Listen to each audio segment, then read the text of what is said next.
Olá pessoal, bem-vindos a mais um episódio do Facilita Radiologia, tá vendo? Estamos a todo vapor, pessoal, sempre trazendo episódios maravilhosos para vocês, com convidados fantásticos, histórias fantásticas, que isso dá até uma força pra gente, né, Diego? Que a gente acaba aprendendo aqui bastante. Diego nem é da área, aprende, tá dominando a radiologia já.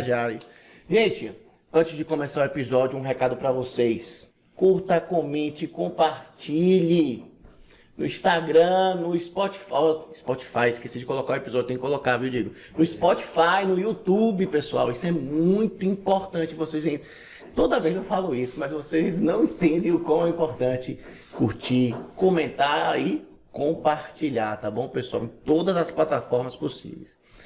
Outro detalhe é, se você quiser ajudar, tem o nosso Pix, arroba o quê? facilitaradiologia@gmail.com. Então faça sua contribuição aí para dar essa força para o nosso projeto, se você acredita no projeto, né? Mas vamos lá. Do meu lado aqui hoje, que hoje o papo vai ser assim de altíssimo nível. Hoje eu vou aprender muito com o que vai ser dito aqui, até para saber me posicionar melhor com relação ao mercado de trabalho, né? Que é um papo bem interessante, nível setor, nível empresarial e também de gestão de pessoas, né? Que é a própria mão de obra, o trabalhador, que é onde eu me encaixo, né? O mero mortal. Do meu lado aqui, Michel Fonseca. Dê um oi aí pra galera, pessoal, o grande Michel. Fala, minha galera. E aí, gente? Quero reforçar aqui o que Francisco disse, né? Para poder curtir, compartilhar. É um trabalho que tanto o Diego quanto o Francisco estão fazendo aqui, que é muito importante para a nossa área, né? Isso está fortalecendo bastante. Muitas pessoas que estão assistindo não são da área e estão assistindo o podcast, então isso está trazendo uma visibilidade enorme para a nossa área, né? Para a radiologia. Então, vamos apoiar esse projeto cada vez mais. E você já é veterano aqui do Facilita, né? Já é o terceira participação já. Teve o seu episódio. Já é sócio. Teve o episódio dele e ele também já me deu força aqui pela segunda vez já que você está aqui. E teve uma vez que você veio e ficou ali nos bastidores. Nos bastidores. Tá vendo? Então, Michel já aposta mesmo no projeto. Sim. E o que é que você espera do papo hoje, Michel? Você vai fazer suas contribuições. Já dá eu acredito que vai ser muito importante. Vai ser muito importante para quem já está na área, né? Entender como lidar com a questão da gestão, com a questão de quem quer empreender também é muito importante, né? Então eu acho que vai ser bem legal o papo hoje, vai ser descontraído e a gente vai conseguir trazer muita informação e coisa legal pra galera. Pronto. Pessoal, estamos aqui hoje com nada mais, nada menos que Fábio Araújo. Tudo bom, Fábio? Bom dia, Michel. Fábio, a Roma Medical ou Roma Medical? Como é que pronuncia? No feminino ou no masculino? A Roma Médica. A Roma Médica. Medical. Medical. Então acertei, primeira opção. Fábio, tudo bom com você? Tudo ótimo, Obrigado por ter vindo, né? Você deu um oi aí pro pessoal. Bom dia, quem vai assistir, né? É ao vivo não, né? Não. Então, quem vai assistir aí, bom dia. Muito bacana aqui, prazerzaço fazer parte desse projeto, parabéns, né? Obrigado. Eu sou um grande entusiasta também da educação. Como eles disseram, é muito importante vocês incentivarem, porque ninguém aqui acho que vive disso, então a gente faz porque acredita, né? Então, quando tem essa devolutiva positiva, é um gás a mais ali pra gente continuar fazendo isso, né? Sim. Então, espero que vocês gostem aí, possa contribuir. Você tem muita coisa para falar aí, você tem muita experiência, graças a Deus, e enxerga talvez assuntos que nós que estamos ali na execução do exame, às vezes não temos essa visão ampliada que você tem. Sim. Porque a gente está só na ponta da agulha ali, né? A gente não sabe. E Fábio, eu sei que você tem várias atribuições, né? Você trabalha com... Sempre está ali pensando, trabalhando e separou esse tempo aqui, né? No final de semana, que você podia estar com sua família. E muito obrigado por ter vindo aqui. Já estou agradecendo assim. É para ligar a luz daqui, grande Diego? Pega aí, Fábio, eu vou para esse outro lado. Senão o Diego vai derrubar tudo. Quer fazer o quê? Pronto. Fábio, vamos lá.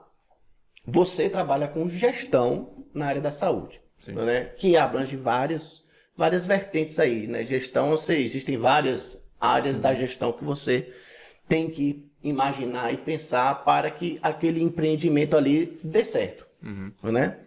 Mas eu queria saber sobre sua trajetória, né? Por que gestão e principalmente essa parte da tecnologia que você tem muito apreço, você tem muita aproximação, e a área da saúde. Eu quero saber o antes e por que gestão, né? Então, quem era Fábio? E por que gestão, Fábio? Na sua juventude lá, menino Fábio. A área de saúde, eu vou começar pela área de saúde, que eu acho que é o que está mais presente na minha vida desde sempre, né? Meu avô foi quem entrou nessa área de saúde primeiro, lá atrás, na década de 60, se eu não me engano, 50, 60. Eu sou baiano, mas eu me criei em São Paulo. E ele foi a primeira pessoa da família que foi para lá, né? Enfim, isso era muito comum antigamente, né? As pessoas daqui do Nordeste tentar uma vida melhor em São Paulo, e foi ele que desbravou isso tudo e que começou nessa área. Ele trabalhou mais de 40 anos no Hospital São Paulo da Unifesp. E ele era marceneiro de ofício, então ele começou com serviços gerais, depois o pessoal viu que ele tinha esse jeito para a parte manual, e aí ele foi trabalhar na parte de marcenaria, que não tinha esse conceito ainda de engenharia clínica, de nada disso, se chamava marcenaria, que era onde ia fazer os móveis hospitalares, esse tipo de coisa. E ele entrou e, enfim, naquela época, mais do que formação, o esforço, a vontade, a disciplina fazia muita diferença, e até hoje ainda faz muito, né? Então ele foi crescendo rapidamente, né? O setor foi se estruturando, ele cresceu junto, até que ele chegou ao nível máximo da diretoria, da manutenção, né, que hoje a gente chama de engenharia clínica. Então ele seria mais ou menos o chefe da engenharia clínica da Unifesp naquela época, do Hospital São Paulo da Unifesp. Né? E aí depois meu pai foi trabalhar com ele nessa área, na parte técnica também, né? E aprendeu esse ofício, depois foi trabalhar em fábricas de equipamentos médicos lá em São Paulo, né? E aí quando a gente veio para cá, a gente foi continuar isso daí, né? Mas eles não eram da gestão de fato. Já trabalhavam com logística e com gestão aí. Eles eram mais da parte de exatas, né? Ele trabalhava com manutenção, meu pai também é técnico. De eletrônica. E você observando tudo aquilo ali. E eu observando e ele tentando me puxar para dentro daquilo ali, mas eu nunca tive muito traquejo. Para a parte técnica. Eu mal sei parafusar. Coordenação motora zero. Coordenação motora zero. E ele ficava tentando me puxar para aquilo ali e eu não tinha muito jeito para aquilo ali. Então a gestão foi justamente a forma que eu vi de poder contribuir para o negócio. Eu percebi que eu ia melhor cuidando dessa parte mais do back office, de orçamento, de estruturação de documentação, que de bom parte que você comercial. teve essa visão, né? Então, quando eu fui estudar, a administração, na verdade, a gente já tinha começado a Roma, e eu fui estudar justamente porque eu vi que eu precisava me aperfeiçoar para poder realmente contribuir mais. Então, foi uma decisão relativamente fácil para mim. O pessoal diz que quem faz administração geralmente não sabe o que quer fazer, né? É um curso amplo e realmente e às vezes a pessoa vai meio porque está indeciso. No meu caso, não. Eu já tinha claramente, eu já tinha um pouco de experiência da prática daquilo ali, eu já vi que era algo que eu conseguia performar bem e eu fui, né? E aprendeu outra vertente, que é a da administração, e agregou, não foi? A base, né? Porque, na verdade, a gestão que a gente estava falando, né, antes de vocês começarem a gravar, a gestão do dia a dia é bem diferente. Você é um outro aprendizado que você tem, né? Mas é importante você ter a base. A base, e em cima dessa base você ir lapidando com a prática, né? Então, todo administrador tem que entender isso, né? Quando está na faculdade, vocês aprendem toda a parte teórica. Aí, quando conclui, você percebe, opa, peraí, o que é que eu posso usar, né, daquele referencial teórico na prática, porque existem realidades diversas, não é isso? E assim, uma coisa que é bem interessante, né, que assim como o organismo, cada empresa vai se adaptar de uma forma, né? Então, nem sempre aquela teoria que a gente vê vai dar certo para aquela empresa. Então, muitas vezes o administrador, o gestor que está ali precisa adaptar, né, a forma como está, seja de gestão de indicadores, que a gente estava conversando antes de gravar, ou outra teoria da administração que a gente precisa adequar para a empresa, né? Então é muito importante isso para poder a gente conseguir desenvolver um trabalho e a empresa surgir. A gente tem tantas empresas aí que começam tudo certinho, seguindo todos os protocolos e no final não dá certo, né? Então, essa questão da teoria e a prática é muito importante que a gente consiga adequar para poder... Para a realidade. Mas você concluiu e aí você buscou mais conhecimento depois daquela... Você fez administração, não é isso? Sou formado em em administração. Você buscou outros conhecimentos depois para aproximar mais a gestão da área da saúde, da parte tecnológica? Ou... Fiz. Depois que eu me formei, eu estudei sistemas web. Então não cheguei a concluir, não sou formado, mas eu estudei. Mas aprendeu bastante. Deu para aprender bastante. Então, sempre gostei de tecnologia. Né? Então, me deu uma base interessante. Mais a nível de conhecimento, não conhecimento tão profundo, mas a nível de conhecer as tecnologias, conhecer... principalmente essa parte que a gente chama de front-end, né? Que é a parte que o usuário tem contato, né? Então aprender como é que essa tecnologia de fato ela pode ser utilizada, pode ser acessível, pode ser intuitiva, né? Essa verdade. Quando eu assisti sua palestra, eu percebi que você contextualiza bastante com a vivência do profissional. E isso a qualquer pessoa, você não precisa nem ser da administração, assim, da sua área, para entender o que você toma esse cuidado na sua palestra, né? De, poxa, como eu vou falar dessa parte tecnológica, que é algo técnico, de uma forma que as pessoas vão entender. Essa é a sua preocupação, né? Sim, porque a tecnologia, às vezes, a tecnologia em si, a base da tecnologia, às vezes ela pode ser alheia às pessoas e às vezes nem precisa realmente a pessoa de fato entender o que está acontecendo por trás, né? Ninguém quer saber o que está acontecendo por trás do WhatsApp, do Spotify, né?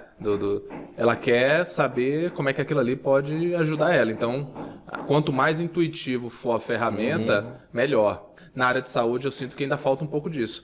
Os sistemas na área de saúde, eles são bastante complexos. Então, para quem tem familiaridade, é relativamente fácil. Se você pega um usuário com menos instrução, um paciente, ou às vezes até um profissional que não tem uma base tão boa, às vezes ele pode ter dificuldade. A gente percebe isso, às vezes tem uma aplicação de um sistema e mesmo assim o profissional ele não consegue desenvolver porque o sistema ele ainda não está lapidado ao ponto de ser tão fácil de utilizar como as ferramentas que a gente usa no nosso dia a dia. Então isso é um ponto que um ponto que eu acho que os sistemas especificamente da área de saúde eles não são intuitivos, não são tão né? intuitivos. E muitas vezes tomógrafo, aparelho de ressonância tem muito mais funções do que os técnicos usam, né? O operador utiliza porque não é intuitivo, então você não utiliza no dia a dia, você não sabe como fazer aquilo, né? Sim. É verdade, isso eu concordo totalmente. Eu não considero esses sistemas intuitivos, não. Você tem que ser ensinado, alguém tem que pegar na sua mão, eu vou te ensinar cada passinho aqui. Porque senão, né, você fica bem perdido. Deixa eu te perguntar uma coisa. Você se formou, mas já existia a Roma Medical, né? Já, a gente fundei a Roma em 2003. Ah, em 2003. Qual foi a ideia, assim, na época? 21 anos já. 21 anos, é muito tempo. 21 anos já. Como é que foi a ideia, meu pai? Seu pai estava junto com você nessa... ele era meu sócio. Ele já trabalhava com isso. Então, na verdade, a gente trouxe a expertise dele para cá, né? Não começamos exatamente do zero no sentido de conhecimento, né? De know-how, ele já tinha esse know-how. A gente começou do zero no sentido de negócio, né? A gente não conhecia ninguém e tal. A gente é do interior, daqui da Bahia, mas me criei em São Paulo, então a gente morou muito tempo em São Paulo, a gente não conhecia praticamente ninguém. Só tem uma tia minha que mora aqui, e a gente não conhecia mais ninguém aqui em Salvador. Quando vocês abriram a gente empresa, começou do zero. O Gado pode abrir um pouquinho para isso aí. A gente veio aqui para Salvador, a gente saiu de São Paulo, viemos aqui para Salvador. Na época minha mãe queria estar mais próximo de minha avó que estava doente, tal. A gente é da região dali de Irecê. E aí a gente veio para cá e começamos do zero no sentido de negócio. Ele tinha o conhecimento já, mas a gente não tinha clientela, a gente não tinha nada. E aí ele ia para campo e eu ia prospectar cliente, começar a estruturar o negócio. E aí foi que eu comecei a ver os desafios da prática mesmo da gestão e eu vi que eu precisava de conhecimento para realmente dar conta de conseguir estruturar o negócio, transformar num negócio, né? Até então ele era praticamente um freelance ali, um autônomo. Nossa, e eu essa época eu aí, fui estruturando para de fato transformar isso num negócio, né? Deve ter sido um desafio, né? Oxe, com Porque certeza. a área médica, ela é fechada, né? É muito fechado. O médico compra de quem ele confia, daquele grupo ali, então... Para você entrar no início foi difícil, foi difícil. É isso que eu tô imaginando aqui, bater de porta em direto. tem que- Aquela você- época que você tinha que É, bater você de tem que porta deixar em um volta. pouco da humildade de lado, bater na porta, Com pedir um bom portfólio, um né? monte de portfólio, né? Não tinha referência nenhuma local, então, né? Ia falar das referências lá de fora que não funciona muito bem, porque quando o pessoal daquele gosta de ter aquela referência próxima, né? Então, se você tá falando com um médico, né? Dali da região de Ele não Irecê, conhece. ele não adianta falar que você atende no Sírio-Libanês. Para ele não quer dizer muita coisa. Sírio-Libanês talvez até porque ele conhece, mas se você falar qualquer outro hospital lá de São Paulo que é grande e que o pessoal de lá conhece, aqui não vai Então, significar qual foi? nada. Lembrando da sua época aqui agora, qual foi os desafios que você lembra assim? Poxa, eu ia nos hospitais, explicava tudo, e eu percebia que a cultura lá ela era outra. As dificuldades que você enfrentou nessa época aí de bater em porta e vender o seu produto? O que é que eles diziam assim? Ah, vamos entrar em contato. Olha, como a gente começou só na parte de assistência técnica, a gente, vamos dizer assim, que deu sorte, porque tinha uma carência muito grande de mão de obra qualificada. Meu pai tinha uma formação muito boa, ele é formado pelo Senai, lá em São Paulo. Então ele tinha uma formação muito, muito boa, uma experiência muito boa, ele é um cara muito criterioso, muito chato, com qualidade e tal. Eu aprendi muito com ele essa parte de querer fazer bem feito. Então a coisa mostrou que era diferente rápido. Nos primeiros clientes que a gente conseguiu entrar ali, o pessoal viu que tinha uma coisa diferente, né?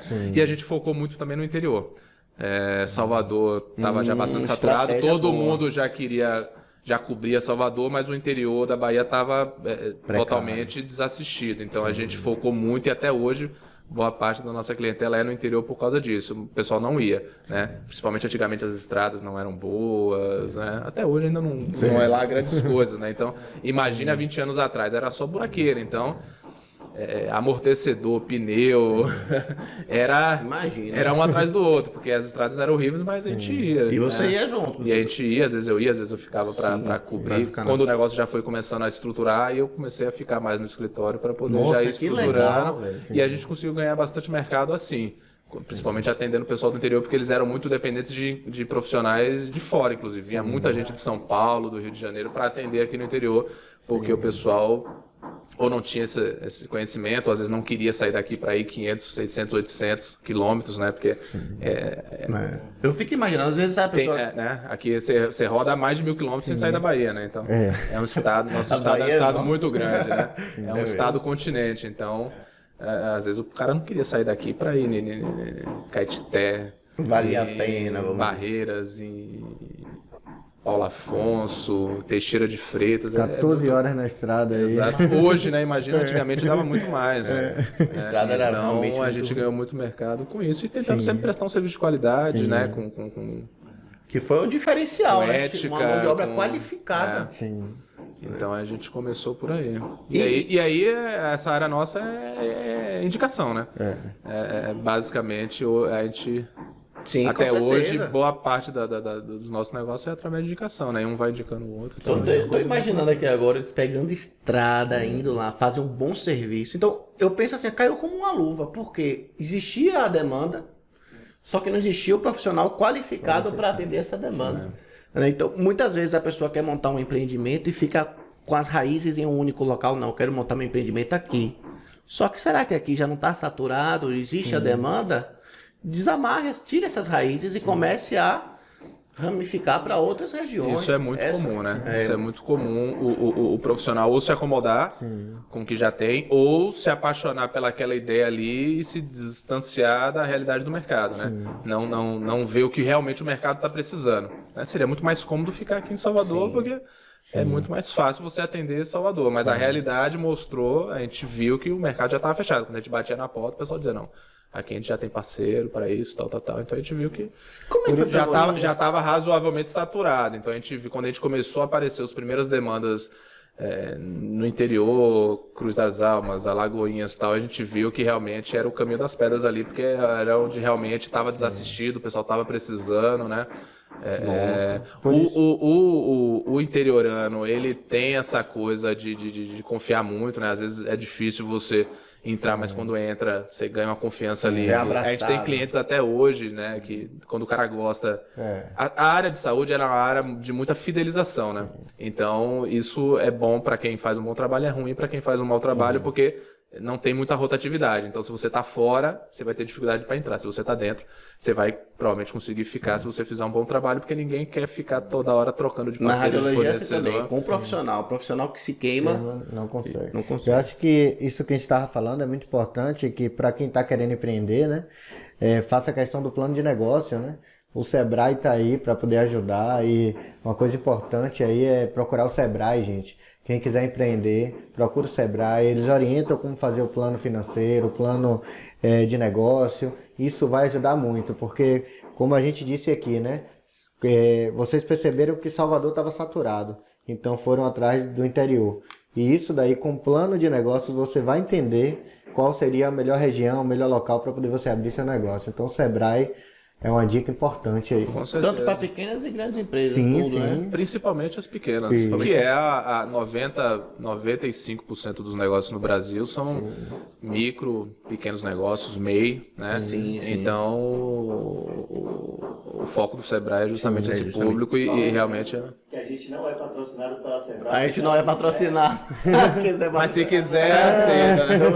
Deixa eu perguntar uma coisa. Você falou assim, a gente teve que... desprender um pouco valorizar mais a humildade, né? Chegar devagarzinho. Como é que foi para você trabalhar isso na sua cabeça para que os vários nãos que vocês devem ter recebido são sempre desanimadores, né? Como é que foi assim para vocês se fortalecerem? Não, bora criar uma outra estratégia, até para uma pessoa que tem uma ideia de uma empresa, quando começar a receber os primeiros nãos, começar a não desanimar. Como é que foi para você isso? Vamos, pai. Olha, para mim, sinceramente, foi relativamente fácil, porque eu era jovem e para mim tudo ali para mim era novo. Sim. Então eu estava super empolgado, eu queria fazer acontecer e o bom da juventude é a inocência, né? Você não vê na sua cabeça que não vai dar, você não tem muita noção do problema que realmente você está comprando. Então, tudo é ótimo, você acha que vai conseguir, que vai fazer, né? Às vezes, depois que a gente vai ficando mais velho, falta um pouco disso, né? A gente começa a ficar meio medroso com certas coisas e a gente tem que, de vez em quando, resgatar essa coragem de dizer assim, não faço ideia como, mas eu vou meter as caras, vou fazer acontecer, né? Então, eu tinha muito isso. Meu pai, por outro lado, para ele já provavelmente deve ter sido mais difícil, porque ele já tinha clientela formada, né? Então, ter que começar do zero... Para ele deve ter sido muito difícil, mas a gente ia... Que parceria bacana, né? Você veio com o gás que talvez... E aí talvez eu trouxe essa energia que talvez se ele tivesse sozinho ele teria fraquejado mais, porque recomeçar sempre é difícil, né? E quando é que vocês viram assim, falaram, pai, conseguimos nosso primeiro cliente, eu acho que aqui estamos tomando uma outra proporção, né? Estamos crescendo. Quais são os próximos passos agora? O que é que a gente tem que fazer? Né? Chegou esse momento que vocês falaram, vamos ter que, sei lá, talvez contratar mais gente, o nossa, sei lá, imposto de renda vai mudar, porque agora, como é que foi esse crescimento, assim? Em que momento foi, né? A gente percebeu que precisava aumentar a estrutura quando a gente não estava mais dando conta de atender num tempo hábil, né? Começou a ter fila de espera, o pessoal gostava muito do serviço, então às vezes aguardava. A saúde, há 20 anos atrás, não estava ainda tão essa coisa tão acelerada como está hoje, né? Virou ali uma linha de produção praticamente. A saúde hoje virou linha de produção, né? Então, o cara faz ali vários atendimentos, ele não quer ficar parado a operação dele para nada, né? Antigamente, há 15, 20 anos atrás, ainda não estava tão assim. Então, o cara aguardava, às vezes, 2 dias, 3 dias, uma semana para receber uma visita, né? Só que a gente começou a perceber que o pessoal já não queria mais aguardar tanto, já começava a ficar mais impaciente. E aí eu cheguei para ele e falei, ó, vamos ter que expandir. E para ele isso foi assim um terror, porque ele nunca foi muito... Ele é meio... Quem faz algo muito bem é meio centralizador, né? Porque ele nunca acha que a outra pessoa vai fazer tão bem quanto ele faz. E realmente, provavelmente não vai. Né? Mas você tem que ir ali tentando, ensinando, dando treinamento, acompanhando e tal, para poder... E aí foi aí que a gente contratou os primeiros funcionários para poder ir... dando conta Deve ser aí seu pai deve ter ficado assim. O jogo muda totalmente. Quem empreende sabe. Uma coisa é você com seus sócios executando. Quando você começa a envolver funcionário, é outro jogo totalmente diferente. Porque aí não depende mais só de você. Você tem que fazer o seu e você tem que fazer com que as outras pessoas façam a parte dela também. E confiar. Né? Então, é um outro jogo. Realmente é um outro jogo. Alguma coisa? Até porque é o cartão de visita ali, né? É o funcionário que está ali com o cliente, é o cartão de visita. É o nome da empresa que está ali. Se ele fizer alguma coisa errada, é a empresa que vai estar respondendo por aquilo, né? Então, hoje a Roma Medical faz exatamente o que para a pessoa que não é da área entender exatamente o que ela faz? Hoje a gente trabalha com o mix completo de soluções para quem já quer começar ou já tem uma operação de diagnóstico por imagem. Né? Então a gente vai desde a parte de projeto, que é essa parte que eu tenho mais familiaridade, então a gente ajuda o cliente todo na montagem, na estruturação da ideia do negócio, plano de negócios, né? A gente assessora na aquisição dos equipamentos, soluções, sistemas, a gente estrutura todo o processo junto com o cliente e também a parte de pós-venda. Bonitinho para ele, ó. Entrega já tudo pronto para ele já operacionalizar e a gente segue com esse parceiro aí, fazendo a parte de manutenção, de pós-venda, exatamente. Pós-venda manutenção preventiva. Manutenção preventiva, corretiva. Muito bom. E hoje você também tem, eu percebo que você deposita um pouco do seu tempo, da sua energia para alimentar as redes sociais também, tanto o seu grupo do WhatsApp, né, quanto o Instagram, que você sempre está postando conteúdos que às vezes vêm lá de fora, que são apenas curiosidades, sempre você está alimentando. Qual é o objetivo? Por que você alimenta as redes sociais? Para você, qual é a sua opinião dessa importância? Olha, tem uma questão muito pessoal, eu sempre gostei muito, é uma coisa muito minha, eu sempre gostei de fazer blog, de fazer essas coisas. Antigamente não tinha muito conteúdo em vídeo, isso é um fenômeno recente, né? Mas blog, né, é algo que sempre teve, eu sempre gostei de fazer. Tem até mais facilidade, a parte de vídeo é algo novo, então é algo que a gente ainda estou me familiarizando, né?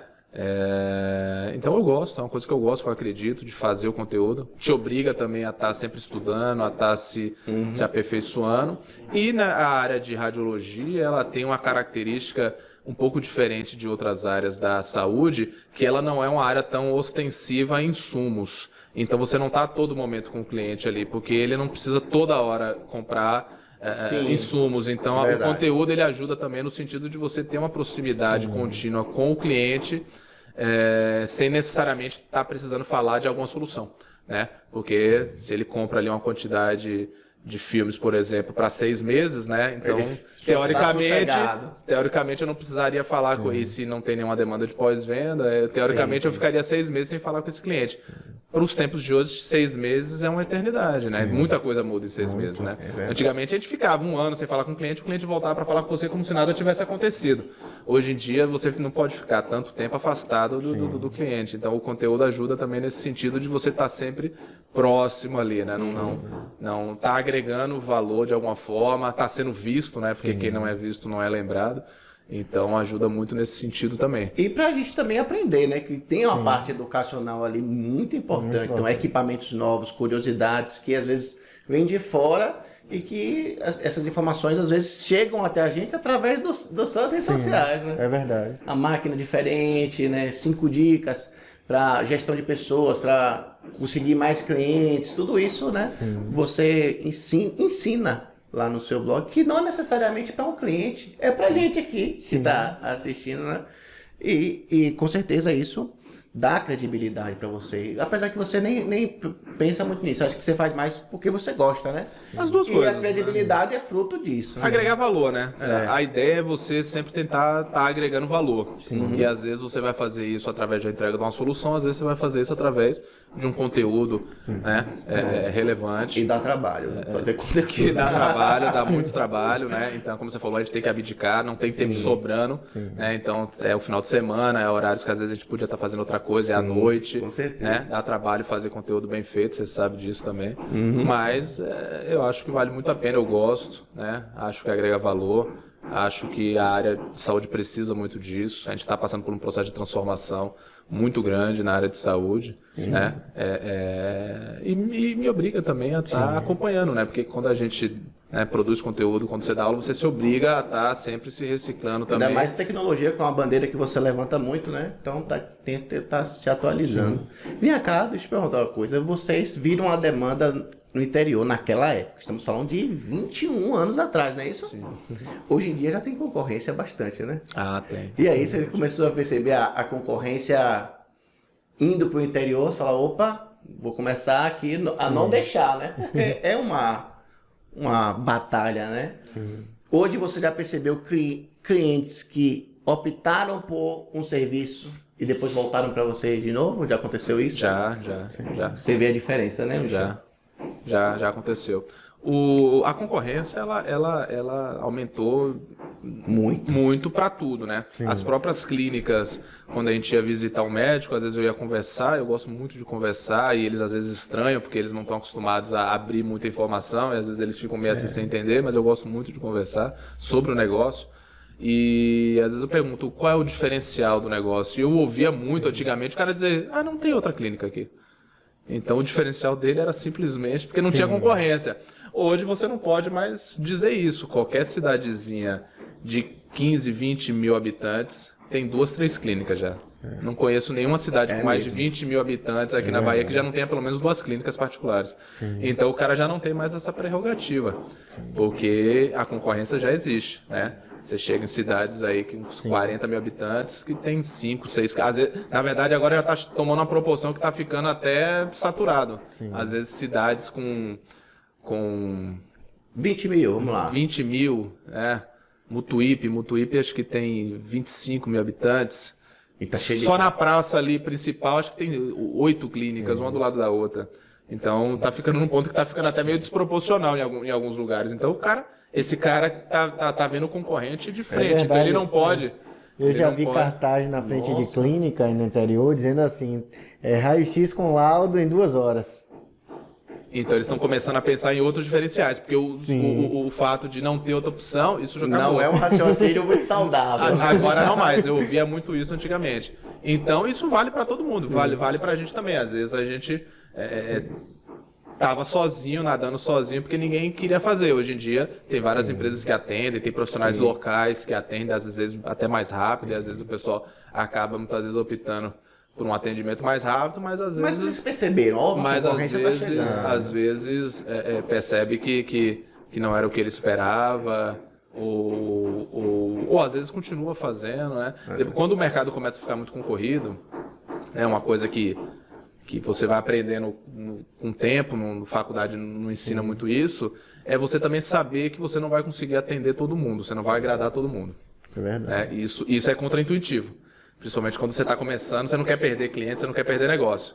Então, só que a verdade é que, e principalmente depois que eu fui mais para a parte comercial, você percebe que é inteligente e é muito mais eficaz você direcionar seu esforço para quem realmente entende o que você está fazendo. Então, hoje, depois de tantos anos, a gente já consegue fazer essa triagem, né? De saber se realmente aquele cliente ali ele está no perfil de que a gente vai poder realmente agregar valor E fidelizar ele. e fidelizar, né? Ou se ele está buscando uma solução rápida, ele está buscando uma solução barata, né? Que na área de saúde é muito perigoso, né? Falar de solução barata, procurar o mais barato, me assusta muito quando eu ouço isso dos profissionais, dos médicos, de todo mundo, né? A gente está falando de saúde, então tem que tomar cuidado para ver a que custo isso está sendo mais barato, né? Sim, é verdade. O mais barato ele sempre tem uma consequência, e quando você está falando de saúde, né? Tem que entender que consequência pode ser essa, né? Então, isso me assusta um pouco. Quando eu vejo o pessoal muito focando em querer o mais barato, É isso que eu tava... eu fico muito preocupado, até como paciente. É verdade. Porque, né, saúde é uma coisa muito séria. O Então, empresário, ele acha que às vezes ele confunde investimento com despesa, né? E às vezes aquele dinheiro que você está depositando, na verdade, é uma economia. Não é você não está perdendo dinheiro. Você está, na verdade, com aquela que você está botando ali, você está economizando. E às vezes essa mentalidade já está muito assim fechada, né? Aí você tem que ir lá, como você que vai oferecer seu produto, tem que ir lá com todo um charme e convencer. Se deve ser difícil, né? é difícil porque é uma cultura. A gente vive num país pobre. A verdade é essa, o Brasil é um país pobre. E mesmo quando você está lidando com um público que tem mais recurso, como é um médico, não sei o quê, mas o público que ele atende, geralmente são pessoas muito pobres, né? A população nordestina é muito pobre. Então a mentalidade dele eu não adianta eu investir muito, porque provavelmente eu não vou conseguir passar isso para frente, né? Porque eu não vou conseguir, né? Um médico no interior, ele não consegue cobrar 200, 300 reais numa consulta, como às vezes um médico aqui de Salvador cobra. Então a mentalidade dele é justamente quantidade, porque ele não vai conseguir ter um ticket muito alto. Só que existem formas de você conseguir ter mais produtividade, de você reduzir custos sem necessariamente mexer em coisas que vão influenciar na qualidade do que você vai prestar, né? E aí que entra realmente a gestão para você ver até onde tem desperdício, né? O foco tem que ser reduzir o desperdício e não mexer na qualidade daquilo que você está fazendo. E aí, dependendo das decisões que esse profissional toma, ele pode estar fazendo uma economia de palito, que a gente chama, né?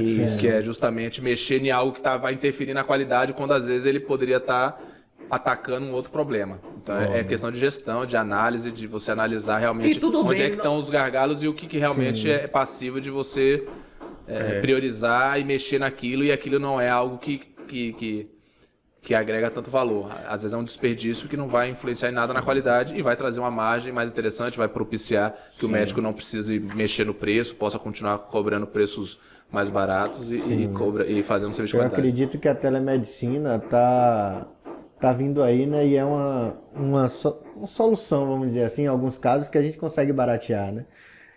Atendimento médico interior que é muito longe, é difícil acesso. E a gente consegue hoje, com a telemedicina, consegue atender aquele paciente, dar uma receita básica de remédio de pressão, remédio de diabetes. Então, assim, acho que essa parte da tecnologia vem ajudando bastante, né? Sim. E eu penso assim também, a pessoa que tem uma empresa, ela não tem a obrigação, por quê? De perceber todos esses detalhes que você, que já tem um serviço especializado, observa, né? O que eu acho é que ele tem que ter essa visão. Pô, eu preciso procurar uma empresa de serviço especializado, porque tem coisas que eu acho que eu não estou percebendo aqui. E que se eu me manter achando que eu vou conseguir lidar com esses problemas, talvez seja uma decisão que ele tome e se arrependa muito, né?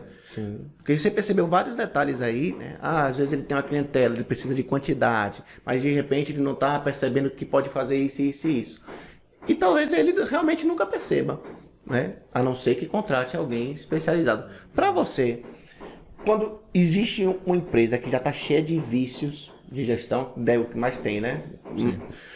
Quais são os desafios que você encontra para, primeiro, mostrar para ele que todos esses que você listou aqui são os equívocos que ele está cometendo? Às vezes eles têm dificuldade para enxergar isso. Como é que você faz para convencer, né? Às vezes você não vai conseguir convencer de tudo, né? Eu imagino. O que é que você encontra geralmente assim, principais equívocos que aquele aquele empresário comete, né? Começou um modelo de negócio e ele começou a perceber que desandou, aí você vai lá e dá essa assistência. O que é que você percebe geralmente? Olha, para quem já está em operação, geralmente envolve muita parte de desperdício de insumo, né? Principalmente películas, contraste, se desperdiça muito e às vezes é uma coisa que é até relativamente fácil de resolver isso daí. Vejo muito o pessoal priorizando mão de obra barata, achando que isso vai ser mais interessante, mas não vê que tem toda uma questão de custo-benefício envolvido, né? Que às vezes um profissional mais qualificado ele vai ter muito mais produtividade, ele vai entregar uma experiência muito melhor, né? Às vezes decisões de aquisição mesmo, né? Tem uma coisa chamada custo total de propriedade. Então, quando um médico, por exemplo, uma clínica, ela vai adquirir um equipamento, eles ficam muito focados no custo de aquisição. Quanto é que eu vou gastar para adquirir? Só que você está comprando um bem durável. Então, você não pode analisar quanto é que você vai gastar para adquirir. Você tem que analisar nos próximos 5 anos. Quanto é que eu vou gastar com esse equipamento. Entendeu? E isso é uma visão que geralmente o pessoal não tem. Foca muito no custo de aquisição. Então, às vezes, quer comprar, por exemplo, um equipamento usado porque quer economizar. E aí depois liga pra gente e fala, Fábio, deu ruim porque eu tô tendo muito custo de manutenção. E aí eu falo, eu falei pra você, eu te avisei que isso poderia ser um problema, porque, né, você não tinha muito histórico desse equipamento e esses equipamentos, né? O equipamento de raio-x, a forma que a radiação ela é feita, ela é muito... Tem muito desperdício também, né? Vocês sabem disso melhor do que eu. 90% da energia utilizada se dissipa em calor. Então, o equipamento ele é um equipamento que você demanda muito dele. A ampula tem uma vida útil. Exatamente, tudo nele tem vida útil. Então, se você não acompanhar muito bem isso daí, né, e não tiver muito claro, né, qual é a vida útil das partes integrantes desse equipamento, você pode estar comprando uma bomba relógio. Então é importante. O barato sai caro. Barato pode sair. Não estou dizendo que não tem boas opções, que não pode acontecer de você conseguir de fazer boas oportunidades, mas é importante você fazer isso com uma pessoa que saiba o que está fazendo, que conheça principalmente o histórico do equipamento, para saber se esse equipamento tinha um equipamento com o mesmo ano de fabricação, ele pode ter ali o estado dele de conservação pode ser totalmente diferente, a dependendo do uso que era dado para ele e se ele vinha passando por um acompanhamento ou não. Né? Nesses anos que você está no mercado, teve uma mudança que eu acho que foi uma coisa que pode ter marcado, né? Que é a questão do médico radiologista que ficava ali acompanhando o serviço, e aí as empresas perceberam que o telelaudo poderia ser uma forma de diminuir os custos, né? E você percebeu isso, essa mudança muito forte? Em que ponto foi que aconteceu isso? Você consegue lembrar assim? O telelaudo ele mudou a forma como o médico radiologista trabalha. Ele ficava muito presencial. Hoje em dia é difícil você ter o médico presente só em operações maiores. Em operações menores, clínicas, geralmente o médico ele não está presente na clínica, ele já lauda isso à distância do escritório dele, às vezes de casa, monta um escritório em casa. Isso aconteceu. E a concorrência aumentou muito para eles, né? Porque antes a concorrência era geográfica, né? Então, se ele era referência ali na região, ele dominava, era ele que laudava todas as cidades dali, né? Hoje em dia, com o digital, você não tem mais essa barreira geográfica, né? Então, ele está concorrendo com médicos do Brasil todo que podem também fazer esse laudo, né? Então, a concorrência também aumentou muito para eles, os preços reduziram bastante, é um mercado que está bastante canibalizado, né? O médico radiologista hoje passa horas e horas e horas na frente da tela laudando, que não é nem um pouco saudável, né? Então, é complicado. Eles estão num processo de se reavaliar, de se reorganizar, de rever tudo que eles já fizeram, porque realmente a tecnologia, a inteligência artificial, principalmente, está mudando totalmente a forma como o radiologista trabalha hoje. Outro dia eu vi um vídeo seu no Instagram, você falando sobre como a empresa, primeiro, consegue fidelizar seus clientes e aumentar a clientela, que muitas vezes ela fica ilhada em um grupo seleto de clientes e não consegue expandir. E uma das coisas que ele falou que eu me identifiquei muito, que é um bom profissional, né? Quando ele às vezes ele quer contratar qualquer profissional, não. De repente você pegar um profissional mais qualificado, que tem um atendimento bacana, seja mais rentável para você. Primeiro porque fideliza os clientes, eles vão voltar lá, porque eles tiveram um bom atendimento. E a outra, o boca a boca, né? Que é muito importante, né? Eu achei bem interessante esse seu vídeo, assim. E eu queria perguntar para você o seguinte, imagine que Michel quer fazer uma empresa lá no interior de imagem, junto com os sócios dele aí. Ele falou, não, bora chamar o pessoal da Ruma Medical para dar um norte pra gente. O que é que você diria, os primeiros passos que ele deveria pensar seria o quê, assim, para montar um modelo de negócio? Pensar nos sistemas, tecnologia, o que é que você falaria para ele? Do zero, ele quer fazer do zero. Você começando do zero, a primeira coisa que você tem que fazer é um plano de negócio, né? E dentro desse plano de negócios, o primeiro ponto é a pesquisa de mercado. É saber se tem demanda para aquilo ou se você só se apaixonou pela ideia, você está botando o ego na frente, porque acontece muito isso. Às vezes o cara tem aquele sonho de realizar aquilo ali, não estou dizendo que seja errado, mas ele tem que ter em mente que se ele for fazer dessa forma, ele está fazendo por um motivo pessoal dele. Ele não está focado no mercado, né? Então, para ver se realmente existe aquela demanda, né? Tem algum interior aqui da Bahia que você fala, opa, aqui é promissor para um negócio. Todo o interior. De cada 10 clientes que a gente assessora, 9 estão no interior. Então, o interior hoje é o grande vertente de crescimento do Não, mas você falou que tem algumas cidades que já está cheio. né? Não, algumas cidades já estão mais avançadas, mas de forma geral, cair fora pro todo o interior. interior tem muita demanda ainda, né? Se você... a gente tem várias cidades aí que não tem serviço nenhum ainda, outros têm serviços muito precários, alguns têm... principalmente se você for pensar em métodos de imagem um pouco mais avançados, como mamografia, tomo, ressonância, densitometria... Tem 80 a 90% das cidades não tem esse tipo de serviço ainda, né? Geralmente é só raio-x. E mesmo assim, às vezes, só público, às vezes não então tem vê ali a opção população, privada. olha, a população e a parte aqui do perímetro dessa cidade tem uma população assim robusta. Sim. Será que tem outras empresas do ramo? Não tem. Opa, aqui é um bom lugar. E uma coisa, né, que tem mudado, antes as pessoas saíam do interior para vir para a cidade grande. Hoje está acontecendo ao contrário. Por conta de violência, por conta de tudo que tem acontecido na cidade. As pessoas querem ir para o ter interior. que sair da sua cidade Sim, para vir para cá, para Salvador, para fazer um exame, né? Isso acontecia muito, né? Hoje em dia ninguém quer mais fazer isso, né? O cara quer, se possível, resolver tudo ali na cidade dele mesmo. Né? Essa questão da comodidade, ela pesa muito também. Então... E muitas vezes a clínica ela faz parceria com a própria prefeitura, né? Porque para a prefeitura sai mais barato que ele mande para poder fazer na sua clínica do que ele pagar uma ambulância para poder trazer um paciente para aqui para Salvador, por exemplo. Então muitas empresas elas fez uma parceria com a prefeitura para poder os pacientes da prefeitura fazer o exame ali naquele local. Tem acontecido bastante, realmente. Você fazer essa parceria público-privada, né? Sim.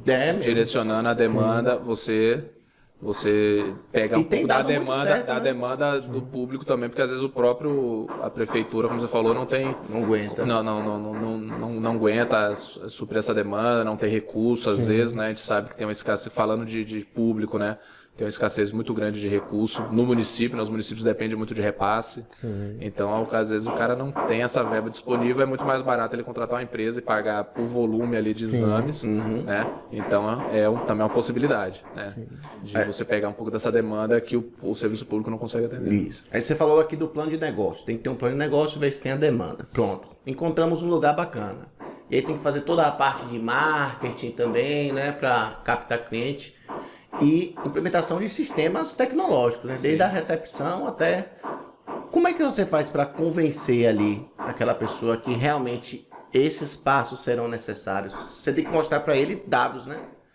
Do retorno que ele vai ter. Geralmente, para convencer alguém. Como é que você faz assim para mostrar para ele que por aqui é melhor? Assim... A administração não é uma ciência exata, né?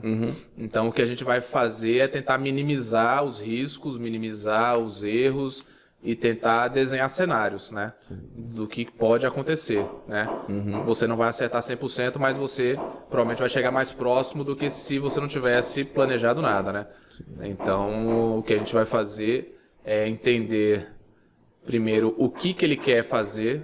Ele viu que tem aquela demanda. Como é que ele quer atender aquela demanda, que a gente chama de proposta de valor. O que ele vai entregar para o mercado para resolver aquele problema. Em cima disso, você vai destrinchando isso em soluções, né? E a partir das soluções, você vai colocando ali agora tudo que você precisa para fazer aquela solução acontecer. Pessoas, processos, sistemas, equipamentos. Então, tudo começa do proposta de valor. O que você vai... Você viu que tem uma demanda.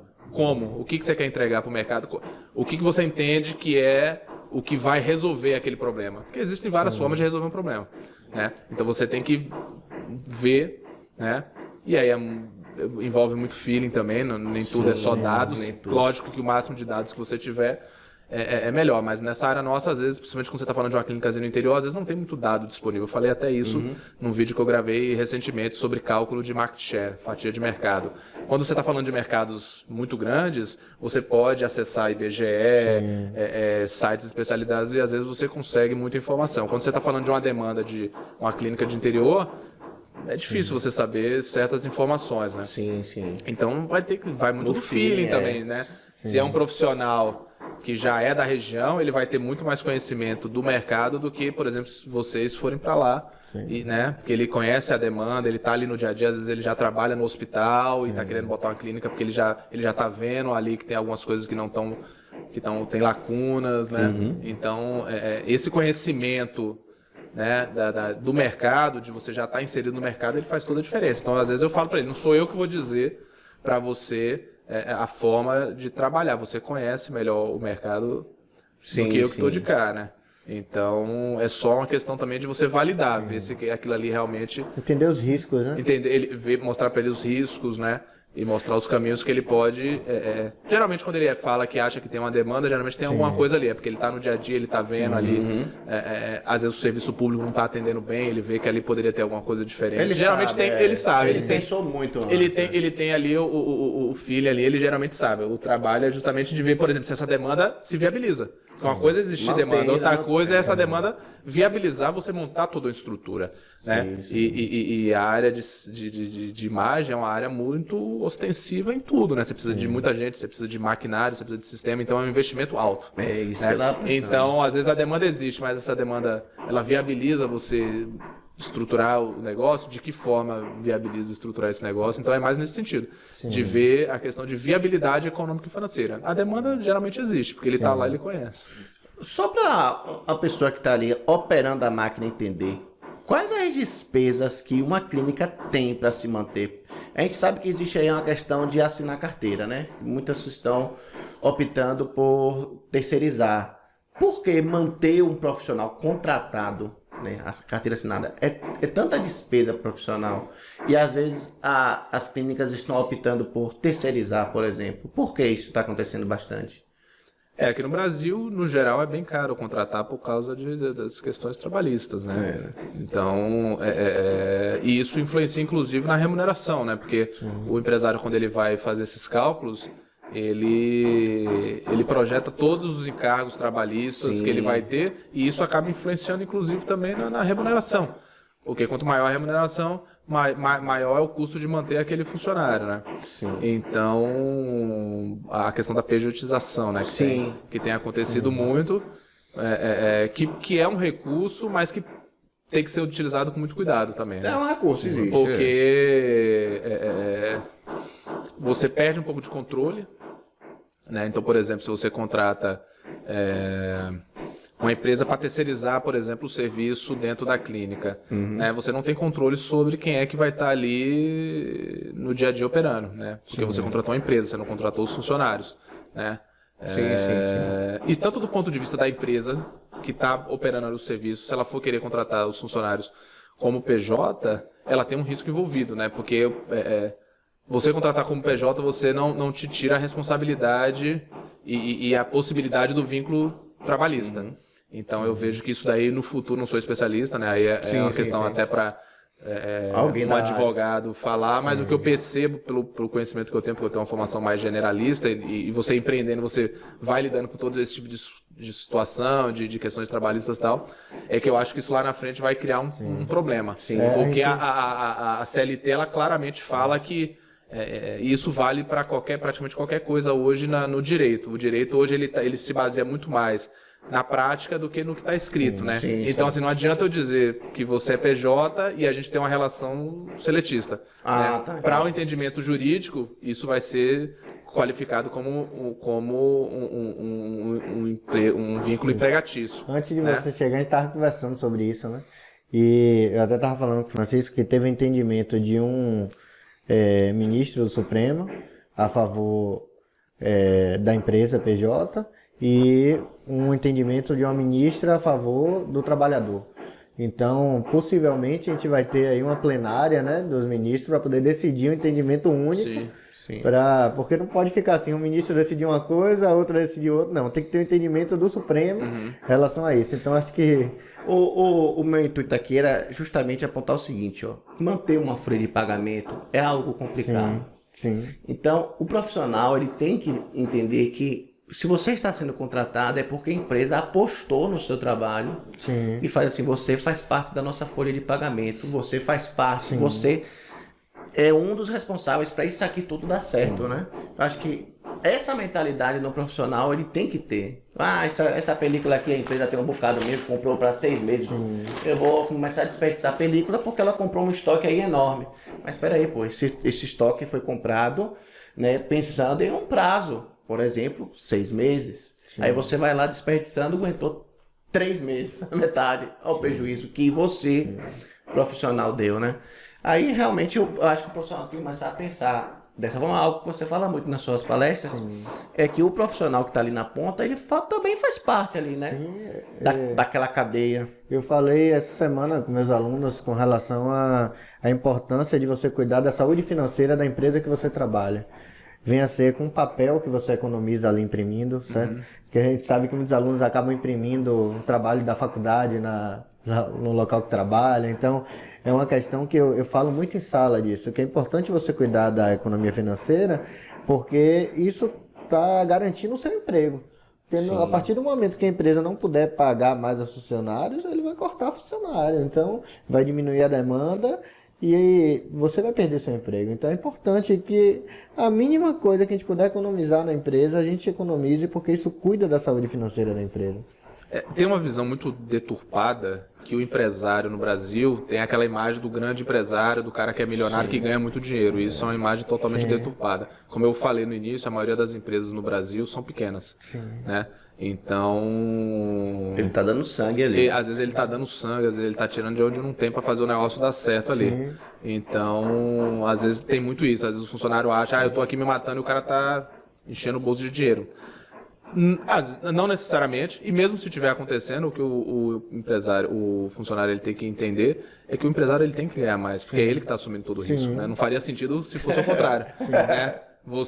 O funcionário, ele vende as horas, então você está disponível ali para mim e eu vou te pagar, você não tem risco, a não ser que o negócio entre num estado de insolvência e não tenha como pagar, mas se o negócio estiver com uma boa saúde financeira, você não tem risco, você vai receber, né? O risco está todo no empresário, então é normal que ele fique com a maior parte, ele fique com a maior parte disso daí, né? Mas acho que também falta ao empresário trazer mais o funcionário para dentro desse processo, né? Até para mostrar a realidade, você não precisa necessariamente abrir números se não quiser, vai muito da cultura da empresa. Tem empresa que gosta de abrir mais os dados, tem empresa que não gosta de abrir tanta por questão de número, mas acho que independente se você vai entrar no nível de detalhe que você vai entrar, de até onde você vai passar essas informações pro funcionário ou não, de você trazer ele mais a parte vestir a camisa de vestir a camisa do propósito, do objetivo. De você envolver ele no processo como um todo, para ele se sentir parte daquilo. Porque não é só sobre dinheiro também, obviamente que o dinheiro é importante, né? Mas às vezes o cara ele não está insatisfeito, às vezes não é só por causa do dinheiro, às vezes ele não se sente parte daquilo, valorizado, ele não se sente valorizado. O que eu vejo muito, por exemplo, quando a gente vai iniciar um negócio, por exemplo, o médico querer centralizar muito decisões que são extremamente técnicas, sendo que ele já sabe quem é o profissional que vai trabalhar no negócio e ele simplesmente não envolve o cara nas decisões. Então você já começou errado, né? Porque quem mais conhece da operação são vocês, que estão lá no dia a dia. E principalmente se o cara já tem alguma experiência de mercado, você está perdendo a oportunidade de ele trazer toda essa experiência de erros e acertos de outros negócios para dentro do seu negócio. Às vezes eu converso com o médico e em momento nenhum o médico me coloca para conversar com o técnico. O técnico, tipo, às vezes eu sinto que tem aquela visão de tipo, né? não é ele que está comprando, então ele não tem direito de opinar, né? É uma mentalidade que você percebe. Uma mentalidade errada, porque embora não seja às vezes o técnico, ele não é sócio do negócio, mas ele pode contribuir em ajudar a escolher uma solução correta, a dar feedbacks de outras experiências que ele já teve. E né? muitas vezes é importantíssimo envolver o profissional quando já se sabe quem é esse profissional, né? Inclusive é algo que eu recomendo, né? Às vezes o médico deixa para escolher quem vai ser o profissional que vai trabalhar quando o serviço já está praticamente pronto. Aí me liga e fala, Fábio, o serviço já está praticamente pronto e eu ainda não sei quem vai ser o técnico. Isso é um erro. Porque se você quer realmente que esse cara seja uma figura estratégica no seu negócio, você já deveria ter chamado você já deveria ter selecionado essa pessoa lá atrás, para ela já contribuir no processo de montagem do serviço. E é uma questão que a gente escuta às vezes, né? Alguns colegas falando de alguma orientação que teve no serviço, que fala assim, pô, tô vendo que isso não vai dar certo, mas o chefe mandou, vamos fazer até dar problema, não tem voz ativa, porque não tem voz ativa, não pode chegar para poder comentar, falar nada sobre isso, né? Então ele se sente desvalorizado porque ele não pode sugerir, né? Pronto, então eu quero falar então sobre essas estratégias de prevenção, tá bom? Vamos só encerrar esse bloco aqui, Diegão, pra gente falar sobre estratégias de prevenção.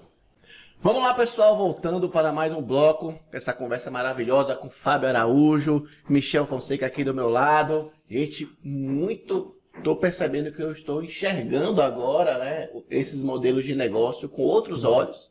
Muitas vezes eu, como ali na ponta, né, na mão de obra, não percebo, e agora estou começando a perceber quanto deve ser observado para que uma empresa dê certo, né, não, grande Michel? Só Com certeza. um recadinho pra galera curtir. Falei, galera, curta, comente. Galera, não pode esquecer, viu? Curtir, comentar, compartilhar, né? Entre amigos. Não precisa ser da área não, gente. Qualquer área, essas conversas são muito legais e importantes. No Instagram, no YouTube e no Spotify. Maravilha. E, se quiser contribuir, facilita a radiologia@gmail.com, nosso Pix, pra gente manter essa estrutura aqui funcionando firme e forte. Tá bom, pessoal? Gente, estou aqui com o Fábio Araújo. E aí, grande Fábio, está gostando da nossa conversa? Ah, cara, sensacional. Eu maravilha. fico aqui o dia todo. Se deixar, eu fico aqui o dia todo. O papo vai fluir, a gente desligou a câmera. Eu nem sou muito de conversar, eu sou bem tímido até. Mas quando tá falando de saúde, de gestão, de tecnologia, eu me transformo. Eu saio de pacato, viro gato guerreiro. A galera mais jovem não faz a mínima ideia do que eu tô falando. Thundercats? É Thundercats? Não sei. Gato que... Não, do He-Man. Do He-Man. É do He-Man, que é tímido e quando o He-Man É, se e aí de transforma... repente eles estão. Tá vendo? He-Man, galera. Estamos aqui falando de He-Man. Se você sabe quem é, você tá ficando velho Anos também. 80. Mas vamos lá. Os mais jovens aí não pegaram a referência. Grande Fábio, a gente falou aqui... Nós já percebemos, né? Já tá aqui, sem dúvidas, que a gestão ela é essencial para alguém que se proponha a um modelo de negócio, principalmente, na verdade, qualquer ramo, mas estamos falando aqui da área da saúde, né? Você percebe que, às vezes, alguns empresários têm resistência a adotar a ciência por trás da gestão? O que é que você percebe aqui, geralmente, nas empresas aqui no Brasil, por exemplo? Tem bastante. Tem bastante. Culturalmente, a gente não valoriza muito a gestão, a administração. Isso tem muito a ver com... A gente estava falando da questão cultural, né? O Brasil foi um país criado de forma totalmente desorganizada. Então, culturalmente, a gente ainda não amadureceu, as empresas ainda não amadureceram de uma forma geral ao ponto de conseguir realmente valorizar a figura do gestor, né? Mas aí você, quando passa por momentos de crise, que é o momento que a gente está passando agora, né? E aí você começa realmente a perceber a diferença de negócios que estavam passando por uma gestão profissional de negócios que não estavam preparados, né? A pandemia mostrou muito isso. Muitos negócios fecharam, muitos negócios se mantiveram e alguns negócios até cresceram, né? E isso passa por gestão de cenários, né? Gestão de contenção, gestão de risco, né? Com esse negócio, saúde financeira principalmente, né? Boa, saúde financeira, é Como verdade. é que estava a saúde financeira desse negócio. Sim. Então tudo isso é gestão, né? Então nessas horas o pessoal começa a perceber que realmente é algo que vai...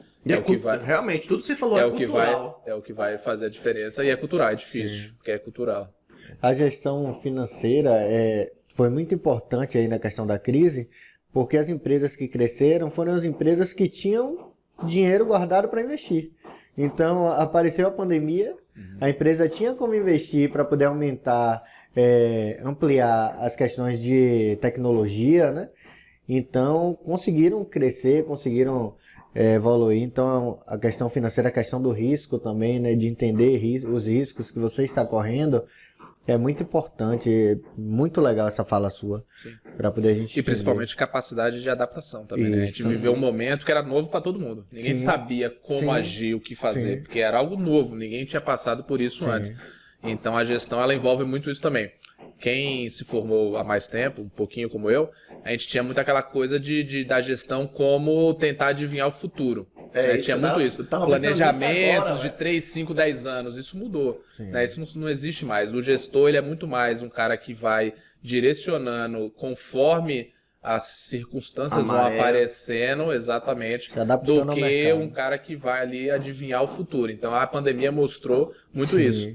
As empresas que se mantiveram abertas e algumas até cresceram, foram aquelas que tinham gestores que conseguiram se adaptar à nova realidade, né? Então, o paciente não pode vir até mim, eu vou até o paciente através da telemedicina, né? Tudo isso é análise de cenário, ter respostas rápidas, né?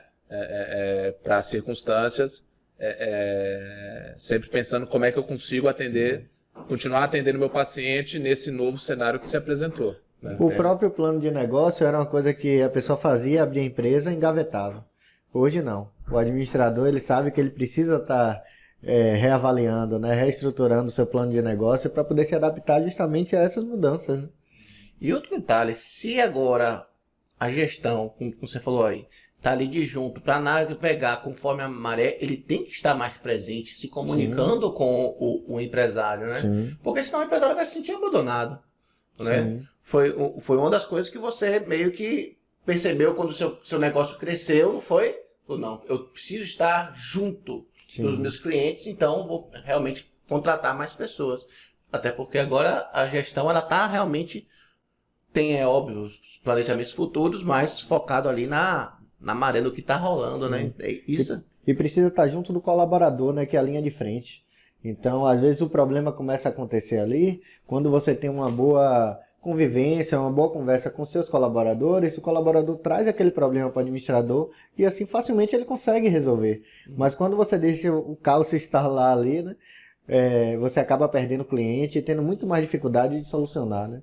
Só deixa eu perguntar uma coisa para vocês dois. Antes, você queria falar uma coisa? Não, eu só ia dizer que o negócio, quando ele é centrado no cliente, né, no caso no paciente, você consegue sempre ter muito claro o que você, onde você quer chegar. Você não sabe o caminho, mas você sabe onde você quer chegar, né? E o funcionário, né, ele geralmente é a pessoa que percebe isso, que sabe qual é esse caminho. É muito mais fácil, né? Então, a melhor forma de você chegar, geralmente, até o cliente é realmente dando poder, empoderando o funcionário. Ó, que maravilha. Isso é uma filosofia fantástica, velho. Fantástica. Deixa eu perguntar uma coisa. A gente tá falando aqui sobre flertar com o futuro. E uma das coisas que é algo que se faz agora, pensando no futuro, é manutenção preventiva, né? E muitas empresas não fazem. Estou mentindo? Não. Tem empresa que não faz manutenção preventiva. O que seria exatamente manutenção? Conceituando aqui, manutenção preventiva. Ou qualquer um dos dois aí pode explicar pra gente. O que seria? Porque existe manutenção, tem outros tipos, né? A preventiva é justamente uma manutenção que você vai evitar que tenha problema naquele aparelho. Então, a manutenção preventiva que a gente faz no carro, por exemplo. A gente leva para poder fazer uma revisão do carro, troca as peças que tem um desgaste depois de tanto e tanto tempo, ou de quilômetros rodados, e a mesma coisa a gente faz nos aparelhos de imagem, né? No aparelho da radiologia. E a corretiva é depois que deu problema, você vai corrigir. Normalmente sai mais caro você corrigir um problema que aconteceu, porque o equipamento vai ter que ficar parado, né? Se for uma questão de peça, vai ter que esperar a peça chegar se não tiver disponibilidade imediata. Vixe, então, máquina parada. Máquina parada é prejuízo para a empresa, né? Então o custo é muito mais, não é só o custo que você vai gastar para consertar, é o tempo que ela ficou parada, é o que você deixou de lucrar. Lucro cessante. Isso. Você presta esse tipo de serviço para... Sim. E aí, como é que você faz? É difícil, como eu falei, é cultural, né? Tudo acaba voltando para a questão cultural, né? A gente também aqui no Brasil não tem uma cultura de prevenção, né? O brasileiro ele prefere, acaba preferindo remediar do que prevenir, né? E o ditado já diz que é melhor prevenir do que remediar, mas a gente fala os ditados, a gente mesmo não faz. É verdade. Então, é difícil, porque às vezes você tenta vender essa ideia, né, como o Michel falou, da importância de você tentar se antecipar. A preventiva nada mais é do que você tentar se antecipar aos problemas, né? E isso, como ele bem falou, envolve não só diminuição de custos do serviço em si, como uma maior disponibilidade do serviço, porque o seu equipamento para o serviço, né? O equipamento ele depende, a área de imagem depende dos equipamentos, não existe diagnóstico por imagem sem equipamento. Nenhum médico, nenhuma clínica faz diagnóstico por imagem sem equipamento. Sempre vai ter ali um ultrassom, um raio-x, uma mamografia, uma tomografia, o que quer que seja. Sempre tem equipamentos, sistemas, pessoas. Então, se você tira qualquer uma dessas variáveis, o serviço para, né? Então, você tem que estar sempre ali fazendo por onde que aquilo ali esteja sempre disponível para o serviço não parar, porque, como a gente falou, isso é lucro cessante. Sim. A saúde hoje virou linha de produção, então um dia que o serviço fique parado é um prejuízo, às vezes, enorme para a clínica. Então, geralmente, eu tento ir muito em cima de dados e mostrar para ele, ó, quantos exames você faz? X. Quanto você cobra? Y. Tá. Então, se você for fazer uma corretiva e ficar uma semana parado, você vai ter um prejuízo. Sim. Tal número. E às vezes esse número já é muito maior do que o custo mensal de uma preventiva. Né? Na verdade, tem custos maiores. Tem que ser bem didático, velho. Não tem jeito. Não vai atender na sua clínica, vai em outra clínica. Isso, você tem pode uma série de outros custos invisíveis aí. Você pode perder o cliente, você perde credibilidade. Sim. O custo da corretiva, ela é imprevisível, então, para quem é gestor, a coisa que o gestor mais tem medo é a imprevisibilidade, né? Embora seja algo que não tem para onde fugir, porque o mundo está cada vez mais complexo, mas o administrador, ele gosta, se pudesse, a gente queria que tudo fosse linear, né? Então, quanto mais imprevisibilidade tiver, pior. E a corretiva, ela é imprevisível, porque se você espera a máquina parar para fazer a manutenção, é mais difícil você prever tempo que vai ficar parado, custo.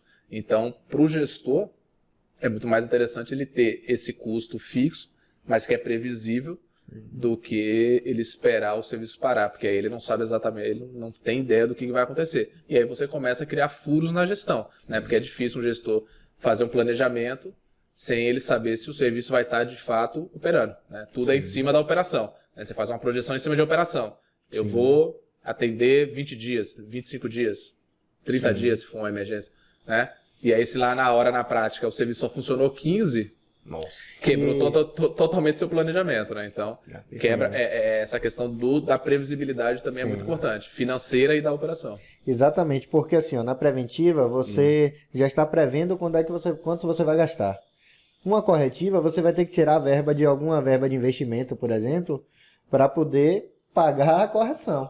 Então, você não tem a previsão de quanto você vai gastar numa corretiva, entende?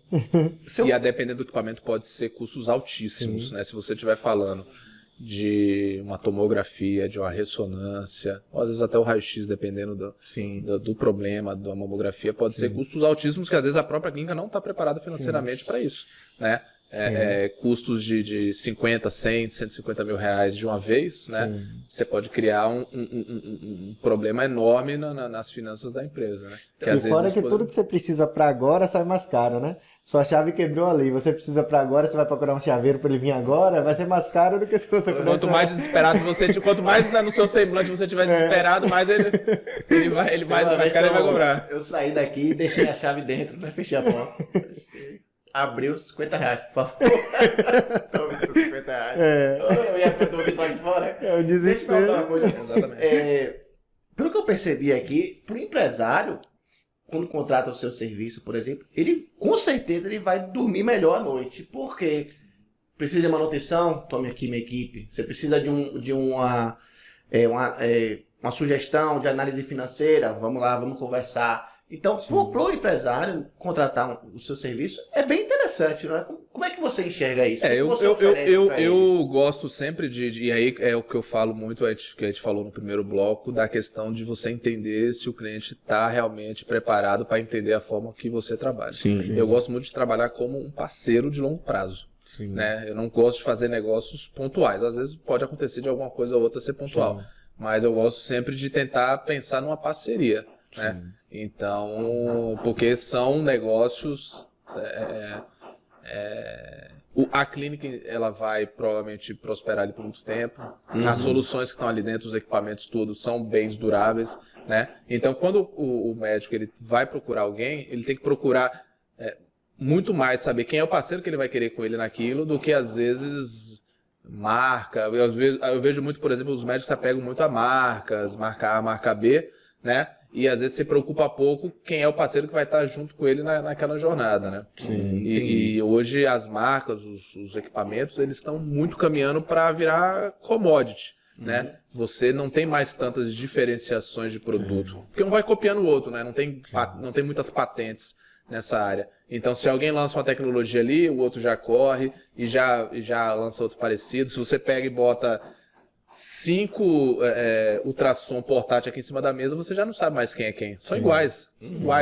um vai copiando o outro. Se você vai nesses eventos, né, como ontem mesmo teve um de cardiologia, eu estava lá, você olha, os equipamentos são iguais, você já não distingue mais quem é quem, as tecnologias são muito parecidas. Então, você tem que pensar o quê? Na parceria, no pós-venda, né?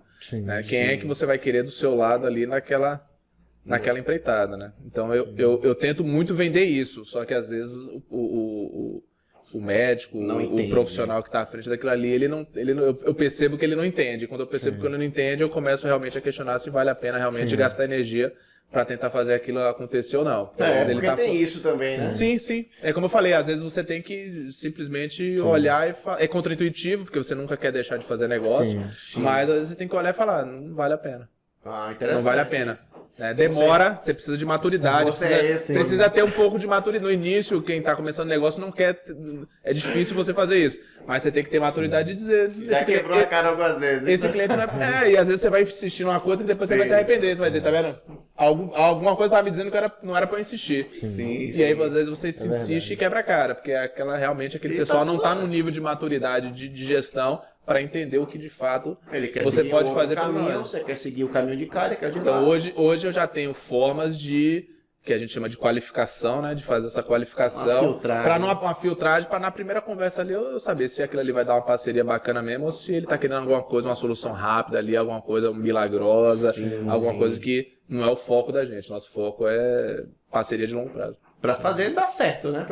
Para poder colocar alguma coisa que daqui 5, 10 anos eu me orgulho de ter ajudado ele a fazer aquilo, que daqui 5, 10 anos ele continue querendo fazer parceria comigo, né? E tem vários exemplos que você pode, assim, falar, não, realmente, as pessoas que fecham um negócio nessa pegada aí, realmente dá certo, né? Essa área nossa é uma área de recorrência, né? Geralmente você fica com um cliente, mas não é uma área você não precisa ter um portfólio gigantesco. Se você tiver bons clientes, né, eles ficam com você por muito tempo e eu falo isso justamente naquele vídeo que você estava falando sobre aumento de receita, né? Às vezes quem está começando fica muito no afã de querer expandir muito a base. E quando você está muito no comecinho, tudo bem, é normal, porque você não tem muito clientela. Mas às vezes você vê clínicas que já têm 5, 10, 15 anos de mercado e muito no desespero para conseguir novos clientes, né? E isso é um erro, porque conseguir novo cliente é muito mais caro do que você, às vezes, tentar explorar a base que você já tem. E às vezes você tem uma margem ali para oferecer várias outras coisas para aquele paciente que já está ali na sua base, já está fidelizado. Já está fidelizado, né? Eu tenho um raio-x e uma mamografia. Tenho uma base de clientes. Percebi que se eu colocar um outro equipamento, um outro produto, eu vou continuar lucrando em cima daquela base. E que venham mais clientes também, ótimos, mas realmente e às vezes você nem precisa, muito importante. Às vezes você nem precisa investir em um novo equipamento, você pode colocar um ortopedista para poder atender ali no consultório. Sim. Você já vai aumentar muito a demanda de exame de raio-x, por exemplo. Verdade. E isso não toma... Você vai criando um ecossistema, né? Independente se é próprio ou se é terceirizado, né? Você vai criando um ecossistema e vai explorando, vai se aprofundando naquela base que você já tem. Explorando no bom sentido. Explorando no bom sentido. E você vai se aprofundando e cada vez... Porque assim, todo mundo hoje quer comodidade. Né? Então, o paciente ele vai adorar saber que um outro exame, um outro procedimento que ele fazia em outro lugar, ele pode fazer tudo... Onde está o médico dele, né? Ele pode fazer tudo num lugar só. Isso. Então, você consegue ali ter uma recorrência muito maior daquele paciente e isso é muito mais fácil de se fazer do ponto de vista de aquisição de cliente, porque ele já é seu paciente. Sim. Então, é muito mais fácil você convencer ele a vir para sua clínica novamente para fazer um novo procedimento do que você começar do zero com um paciente novo. Pelo que você observa aí, por exemplo, é óbvio que você trabalha com tecnologia, né? Que estão cada vez avançando, cada vez mais, e quem acompanha a sua página percebe.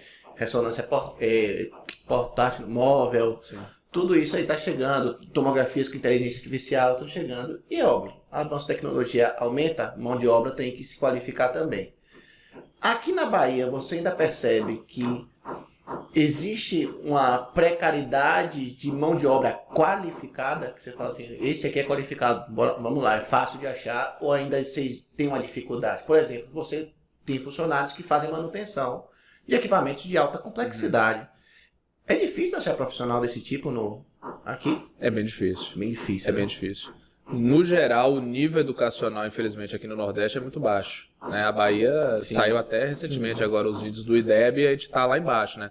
O nível educacional aqui é muito baixo. Então, tudo são camadas, né? A gente estava comentando, você estava comentando da matemática financeira, né? Sim. Não tem como você ensinar inteligência artificial para uma pessoa que ela não sabe o básico do básico, né? Então, isso dificulta, né? Porque, às vezes, Existe uma vaga, mas não existe uma vaga, mas às vezes não existe um profissional que está pronto para atender aquilo ali. Só que... Para suprir. Só que, por outro lado... Uma coisa que eu vejo que os empresários erram muito é de focar muito em analisar a parte técnica. Né? Se o cara tiver pelo menos uma base e tiver boa vontade, ele pode aprender. Então a obrigação da empresa é dar esse treinamento e incentivar e colocar ele no nível, né, que você precisa para ele poder prestar bem o serviço. Então isso é algo que dá para resolver, contanto que ele tenha minimamente uma base ali para conseguir absorver aquilo ali. Né? Então, esse não é o maior dos problemas. O que eu vejo é que às vezes o pessoal peca de olhar muito isso e às vezes não olhar a parte comportamental, que é o que é o realmente mais importante e o que é muito difícil você mudar. Né? A gente mudar a personalidade, mudar características, vícios da pessoa, isso é muito mais difícil. Você dá um treinamento de uma ferramenta e ele vai aprender a fazer aquilo ali. O treinamento comportamental é muito mais difícil, porque é uma coisa muito mais dentro ali da personalidade da pessoa. É difícil você mexer no interior da pessoa, na personalidade da pessoa. Uma palestra de ética não dá pra transformar. Não transforma. Você não pega um cara que tem desvio de conduta, chama qualquer um lá, dá uma palestra de ética e o cara sai de lá um santo. Não existe assim. É um processo que é muito difícil de você fazer.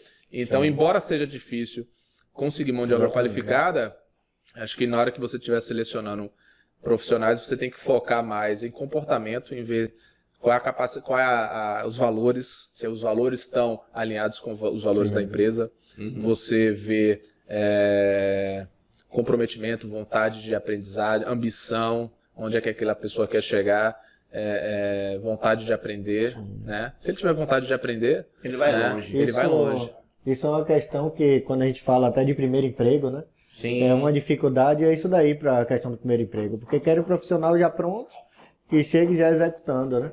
Só que muitas vezes esquece disso, que você pode moldar o profissional da forma que a empresa precisa. Então, quando você tem um profissional muitas vezes que já é pronto, ele já tem vários empregos ali, ele quer que a empresa se adeque a ele. Ele já tem os vícios, Exatamente. é difícil você mexer em vícios de trabalho, depois que a pessoa já está há muito tempo trabalhando de uma certa forma, é bem difícil você mudar. Pronto, quero chegar nesse ponto aí mesmo. Já aconteceu de você estar assessorando uma empresa, e ela está acontecendo isso, e quando você foi analisar, você percebeu que muito desse problema estava sendo causado por vícios dos colaboradores ali? Já aconteceu? A todo momento. E aí, como é que faz para mostrar ele isso? Convencer? Toda vez que você vai conversar, negociar algum tipo de coisa com...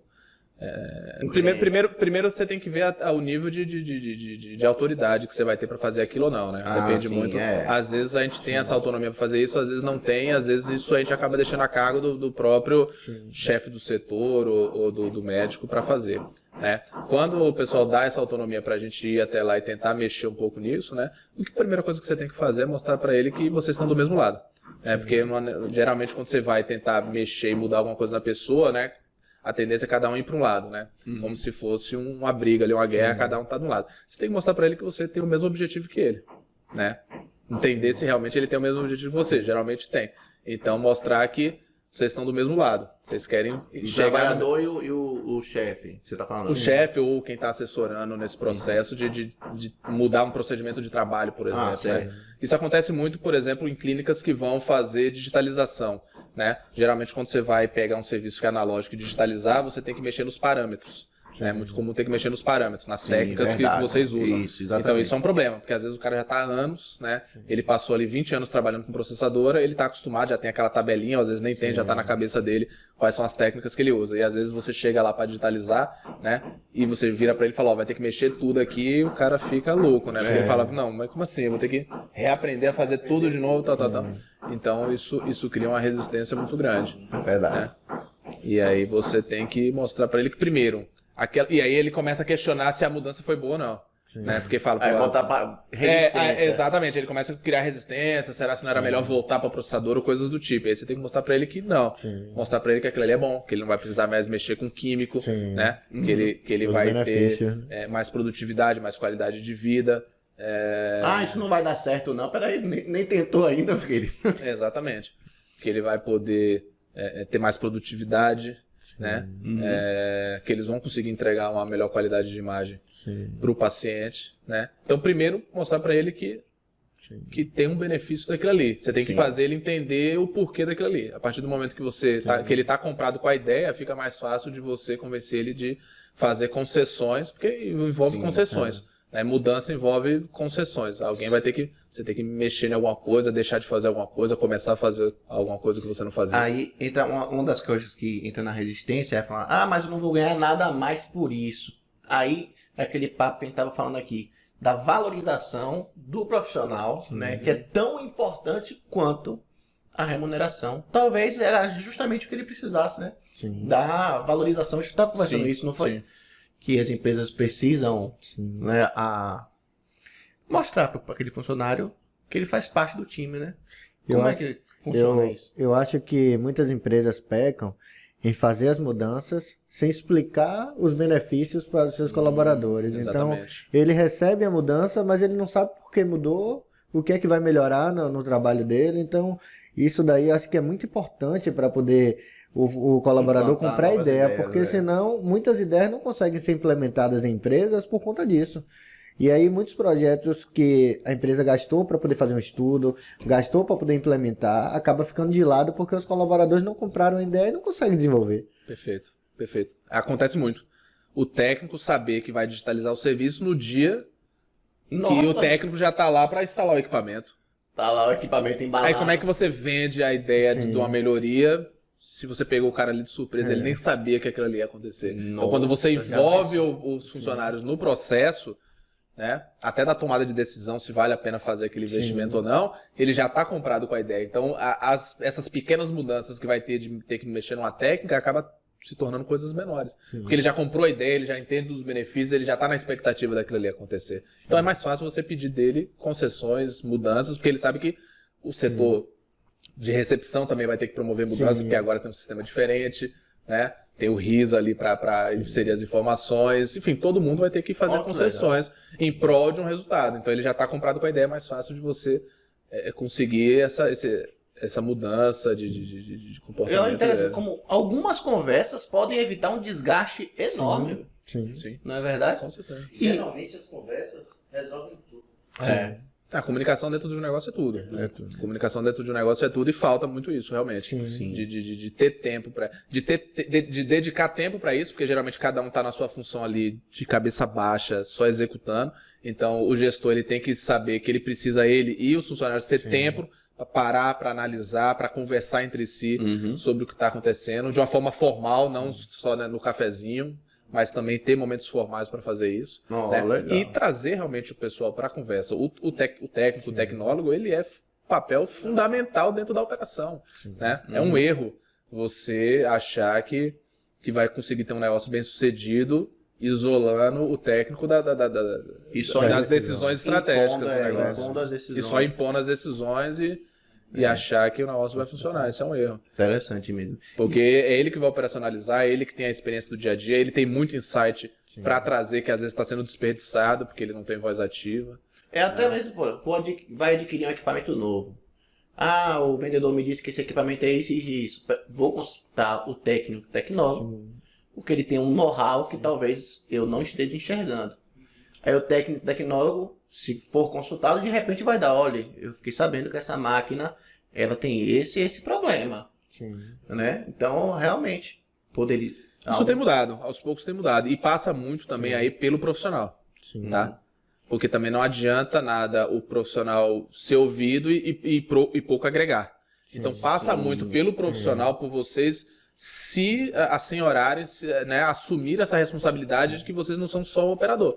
Vocês são uma figura ali importantíssima, né? Vocês são a pessoa que potencialmente pode ser o coordenador, quando já não é informalmente o coordenador, o chefe daquela operação toda.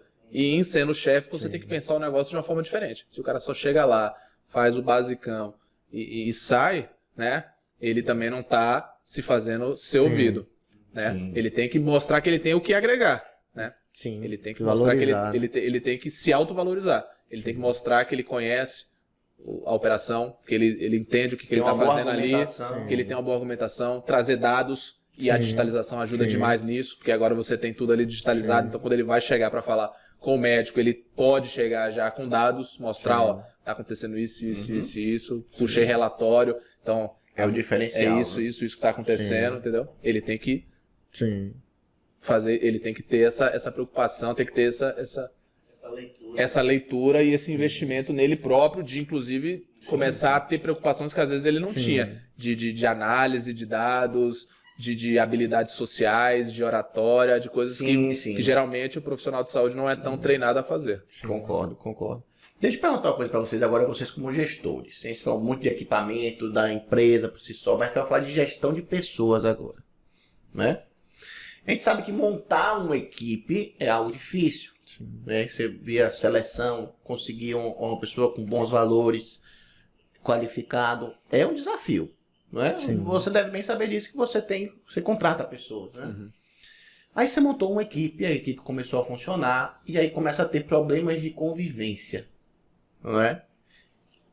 Vai chegar no determinado momento que esse problema se agravou, né? Na verdade não deveria ter se agravado, né? Sim. E aí você como gestor vai ter que começar ali a fazer um papel diplomático, né?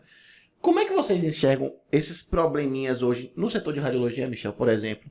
Existem muitos relatos de problemas de convivência. Sim. Enfermagem e tecnólogo, a gente tem várias histórias aí. Sim. O que é que você percebe que precisa assim melhorar? No geral, assim. Né? Vamos falar no geral. Eu acho que a questão do ego acho que é o principal problema, né? Com relação a isso. Eu acho que a questão da humildade, você entender que nem sempre você vai saber tudo, nem sempre o outro também vai saber tudo, e que existe uma troca de informação que vai agregar ao serviço. Com relação a diferentes setores trabalhando ali, a gente tem a enfermagem, o médico, o profissional da radiologia. É preciso entender que ali é multidisciplinar e que um precisa do outro. Então, é você se valorizar, se mostrar como um profissional, porque a gente escuta muito o menino da radiologia, o menino do raio-x está chegando. Então, é você se postar como profissional, mostrar ao médico, teve um exame que não ficou tão legal, chamar o médico, doutor, o exame ficou um pouco rodado, mas eu não quero irradiar de novo o paciente. Você pode dar uma olhadinha aqui para ver se tem necessidade disso? Ou a colega da enfermagem, a gente precisa de um auxílio para poder fazer um exame. Você perguntar a ela, você pedir ajuda, ela, estou ocupada. Pronto, eu espero 2 minutinhos, não tem problema algum. Você não vai perder a sua rotina porque você está esperando 2 ou 3 minutos a colega acabar de dar uma injeção ou de colocar um medicamento para o paciente. Então, são questões que eu acho que tem a questão da guerra do ego, das pessoas não quererem baixar a cabeça para alguém da enfermagem, as pessoas não quererem falar com o médico por receio, talvez, da reação do médico. Então, eu acho que essa questão do ego é uma questão que atrapalha muito o desenvolver, né, do serviço, né? E aí você, como gestor, tem que começar a criar estratégias para mudar essa cultura. O que é que você sugeriria, Fábio, assim, em situações das mais diversas que tem, né? A área de saúde, ela tem um fator agravante, que é uma área de muito estresse envolvido. Vocês estão lidando com vidas, né? Principalmente quem trabalha em urgência e emergência, né? na atenção terciária. Então, tem todo ali um adrenalina, um estresse envolvido. E isso inflama mais ainda as coisas, né? Porque a pessoa ela já está ali na tensão de conseguir ajudar o paciente e tal. Então, assim, acho que tem que ter, envolve, é um processo, né? É algo muito complexo, né? É a famosa pergunta de $1 bilhão, né? Porque envolve desde a contratação, que eu estava falando, de você contratar as pessoas que estão alinhadas com valores, muito mais do que a parte técnica, deixar um pouquinho de lado a parte técnica, porque isso a gente tem conhecimento disponível hoje para dar esse treinamento profissional, começar a ver a parte comportamental dessa pessoa, até onde ela é uma pessoa tolerante, até onde ela começa a prevenir. já começa a prevenir lá de trás, né? Então, muitas vezes o problema está na contratação, né? Os líderes também são muito importantes, né? Nas equipes. Totalmente. E uma entrevista a gente consegue perceber muita coisa, assim, comportamental. Se você assim. desenhar a entrevista para isso, sim. Só que geralmente, culturalmente, a gente desenhou as entrevistas de emprego e os processos de seleção muito para a parte técnica. Então, o cara, quando ele vai conversar, ele quer saber quais são os cursos, quais são as experiências prévias, se tem isso, se tem aquilo, se sabe fazer o procedimento e tal, se sabe... Nossa, a galera vai comentar concordando com você agora. E acaba não focando muito em entender a pessoa por trás daquilo ali, né? Sim. Porque isso aí que a gente tá falando não é questão profissional, é questão pessoas, né? São pessoas com pessoas. Sim. Né? Questões de comportamento, de convivências, é questão... Você não tem como separar o pessoal do profissional. Aquilo ali é a pessoa, é o que ela é. Então você tem que tentar sempre entender... quem é esse profissional. Mas também tem a questão, como eu falei, principalmente na área da saúde, do estresse. Às vezes a pessoa, num ambiente, ela é uma pessoa, quando ela está no ambiente hospitalar, ela se torna outra, porque ela tem um estresse muito grande envolvido. Então é muito importante também esse trabalho de saúde mental. Das empresas trabalharem muito a saúde mental dos funcionários, né? Tentar evitar sobrecargas de trabalho, que é muito comum na área de vocês têm os plantões, tal. O cara sai de um plantão, vai para o outro, e isso acaba criando realmente uma tensão e estresse muito grande, né? Então, tentar ver essas questões de carga de trabalho, né? Tentar criar um ambiente saudável, agradável, né? Tentar priorizar a saúde mental desse funcionário. Esse cara tá fazendo um acompanhamento com psicológico, terapêutico. Quer ver uma filosofia que o pessoal anda adotando? Ó que viagem. Aí, determinada clínica botou 20 pacientes numa manhã. Aí o funcionário foi e deu conta. Aí beleza, amanhã eu vou colocar 25. Eles dão conta. Sim. Aí coloca 25 na agenda. Aí começa o estresse. Deram conta. Sim. Aí eu vou colocar 30 pacientes na manhã. Aí dão conta. Sabe qual é a mentalidade que isso cria? Ou seja, se eu trabalhar, eu não sou valorizado. Eu ganho mais trabalho. Sim. Entendeu? Isso é o que eu estava observando. Sim. Falar, nós demos conta de quantos pacientes hoje? 30, amanhã vão vir 35. Se prepare, viu, galera? Sim. Olha que recompensa, né? Aí aumenta o estresse e pode acontecer esses problemas de convivência. Sim. Outra questão que eu acho muito importante para evitar problema de convivência é a comunicação. Sim. É essencial a comunicação. É essencial quando você chega no serviço, você se comunicar com o colega. Olha, tal equipamento deu problema. O ar-condicionado não está funcionando. Então, é importantíssima essa comunicação.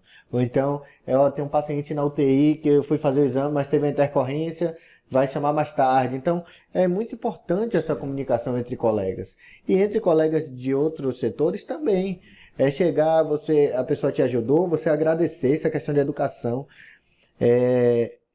Quando eu comecei recentemente em um local, e eu percebi um pouco de resistência da enfermagem na hora de ajudar. Mas hoje as coisas estão fluindo tão legal assim, porque todas as vezes eu agradeço, eu falo, colega, que Deus abençoe nosso plantão.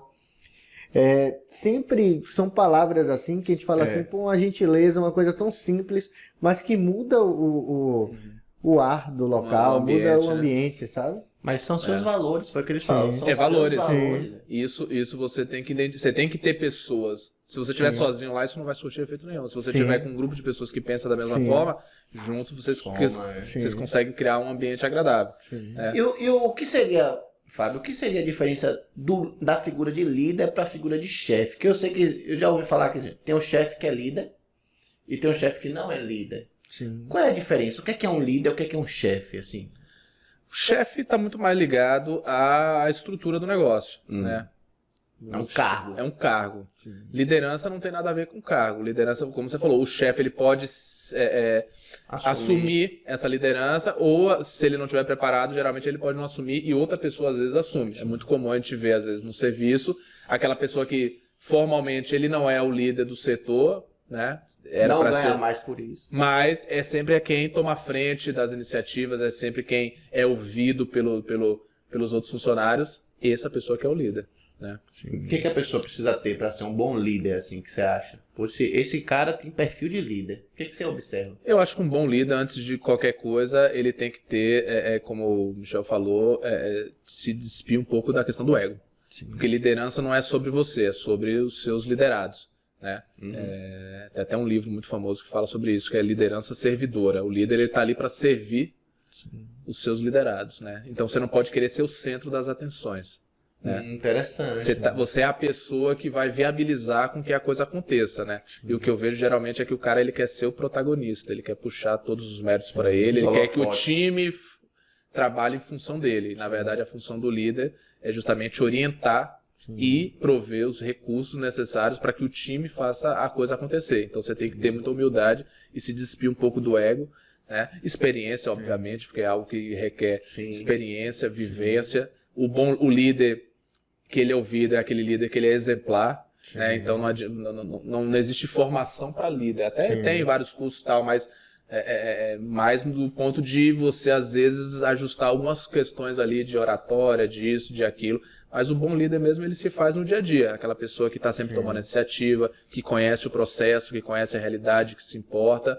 É essa pessoa que geralmente, naturalmente, ele vai virando exemplo. Porque o líder é a pessoa que você respeita, você ouve, você admira, né? Então essa pessoa, ela tem que ser exemplar. Ela tem que ser a pessoa que já passou por aquilo que você passou, que é uma pessoa exemplar, uma pessoa que realmente conhece, que sabe do que está falando. Né? Geralmente essa pessoa que, naturalmente, o processo de liderança é um processo natural. Se o chefe, por exemplo, da clínica, ele está querendo escolher um técnico para ser o chefe dos técnicos, o líder do setor, se ele tiver realmente, se ele observar, se ele acompanhar, em pouco tempo ele percebe quem é essa pessoa que sempre se destaca. É aquela que sempre assume a responsabilidade, que chama a palavra, que toma iniciativa, que os colegas ouvem, que os colegas admiram.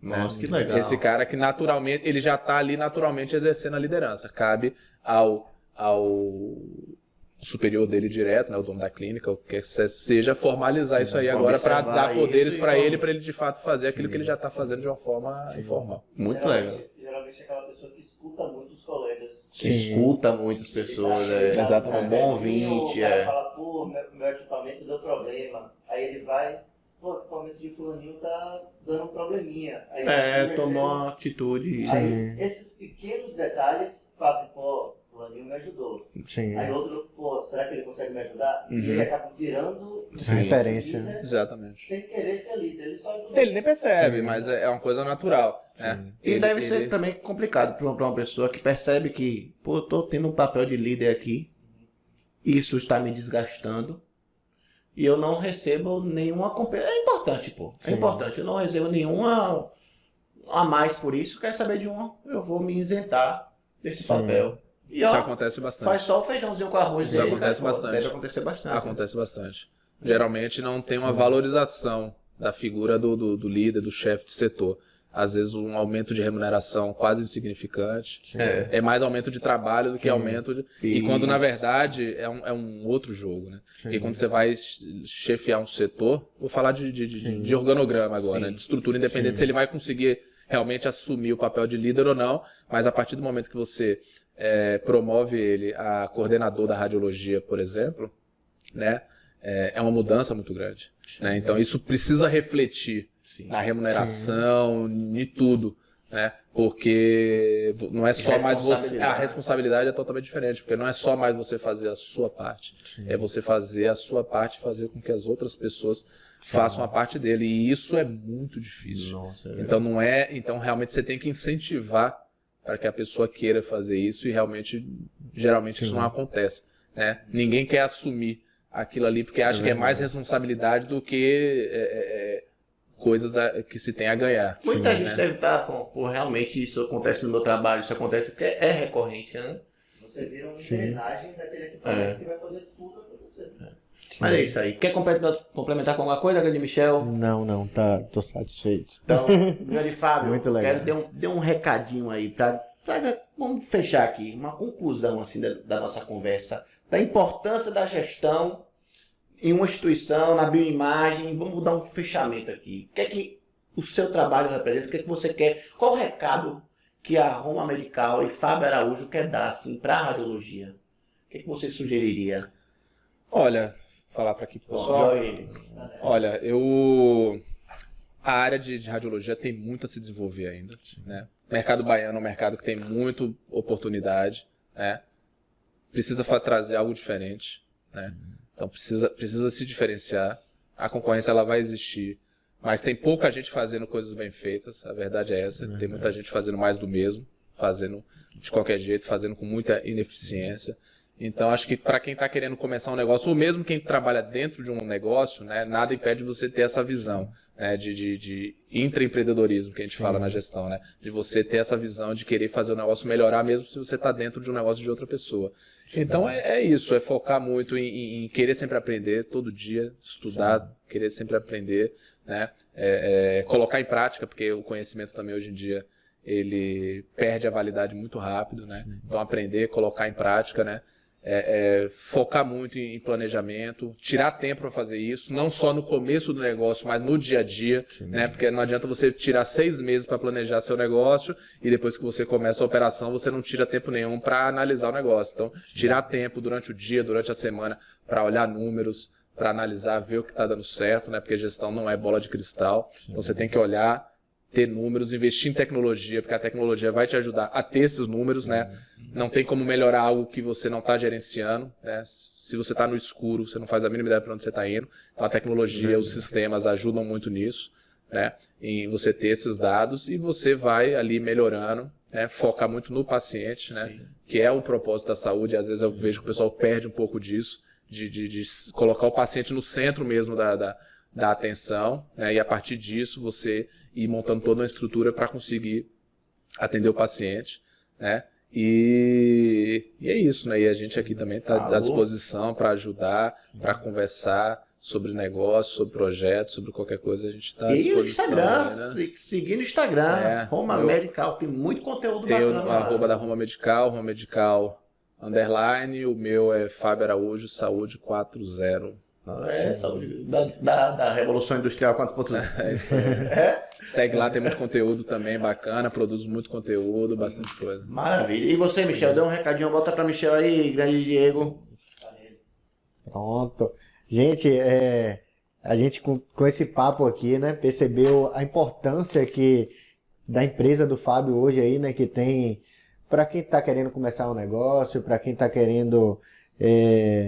Às vezes o negócio começa a declinar um pouco, a gente precisa de uma visão de fora, né? Então é muito importante buscar uma empresa especializada como essa. Então vamos buscar sempre melhorar, sempre valorizar, né, o nosso negócio, os nossos profissionais, né? Então eu acho que hoje o papo foi muito legal. Lembrando de curtir, comentar, compartilhar, sempre falando isso porque... O trabalho é muito importante, gente. Então é isso aí. Muito obrigado, grande Fábio. Obrigado a você. Valeu, Foi um prazer. Vamos dar um tchauzinho ali pra galera.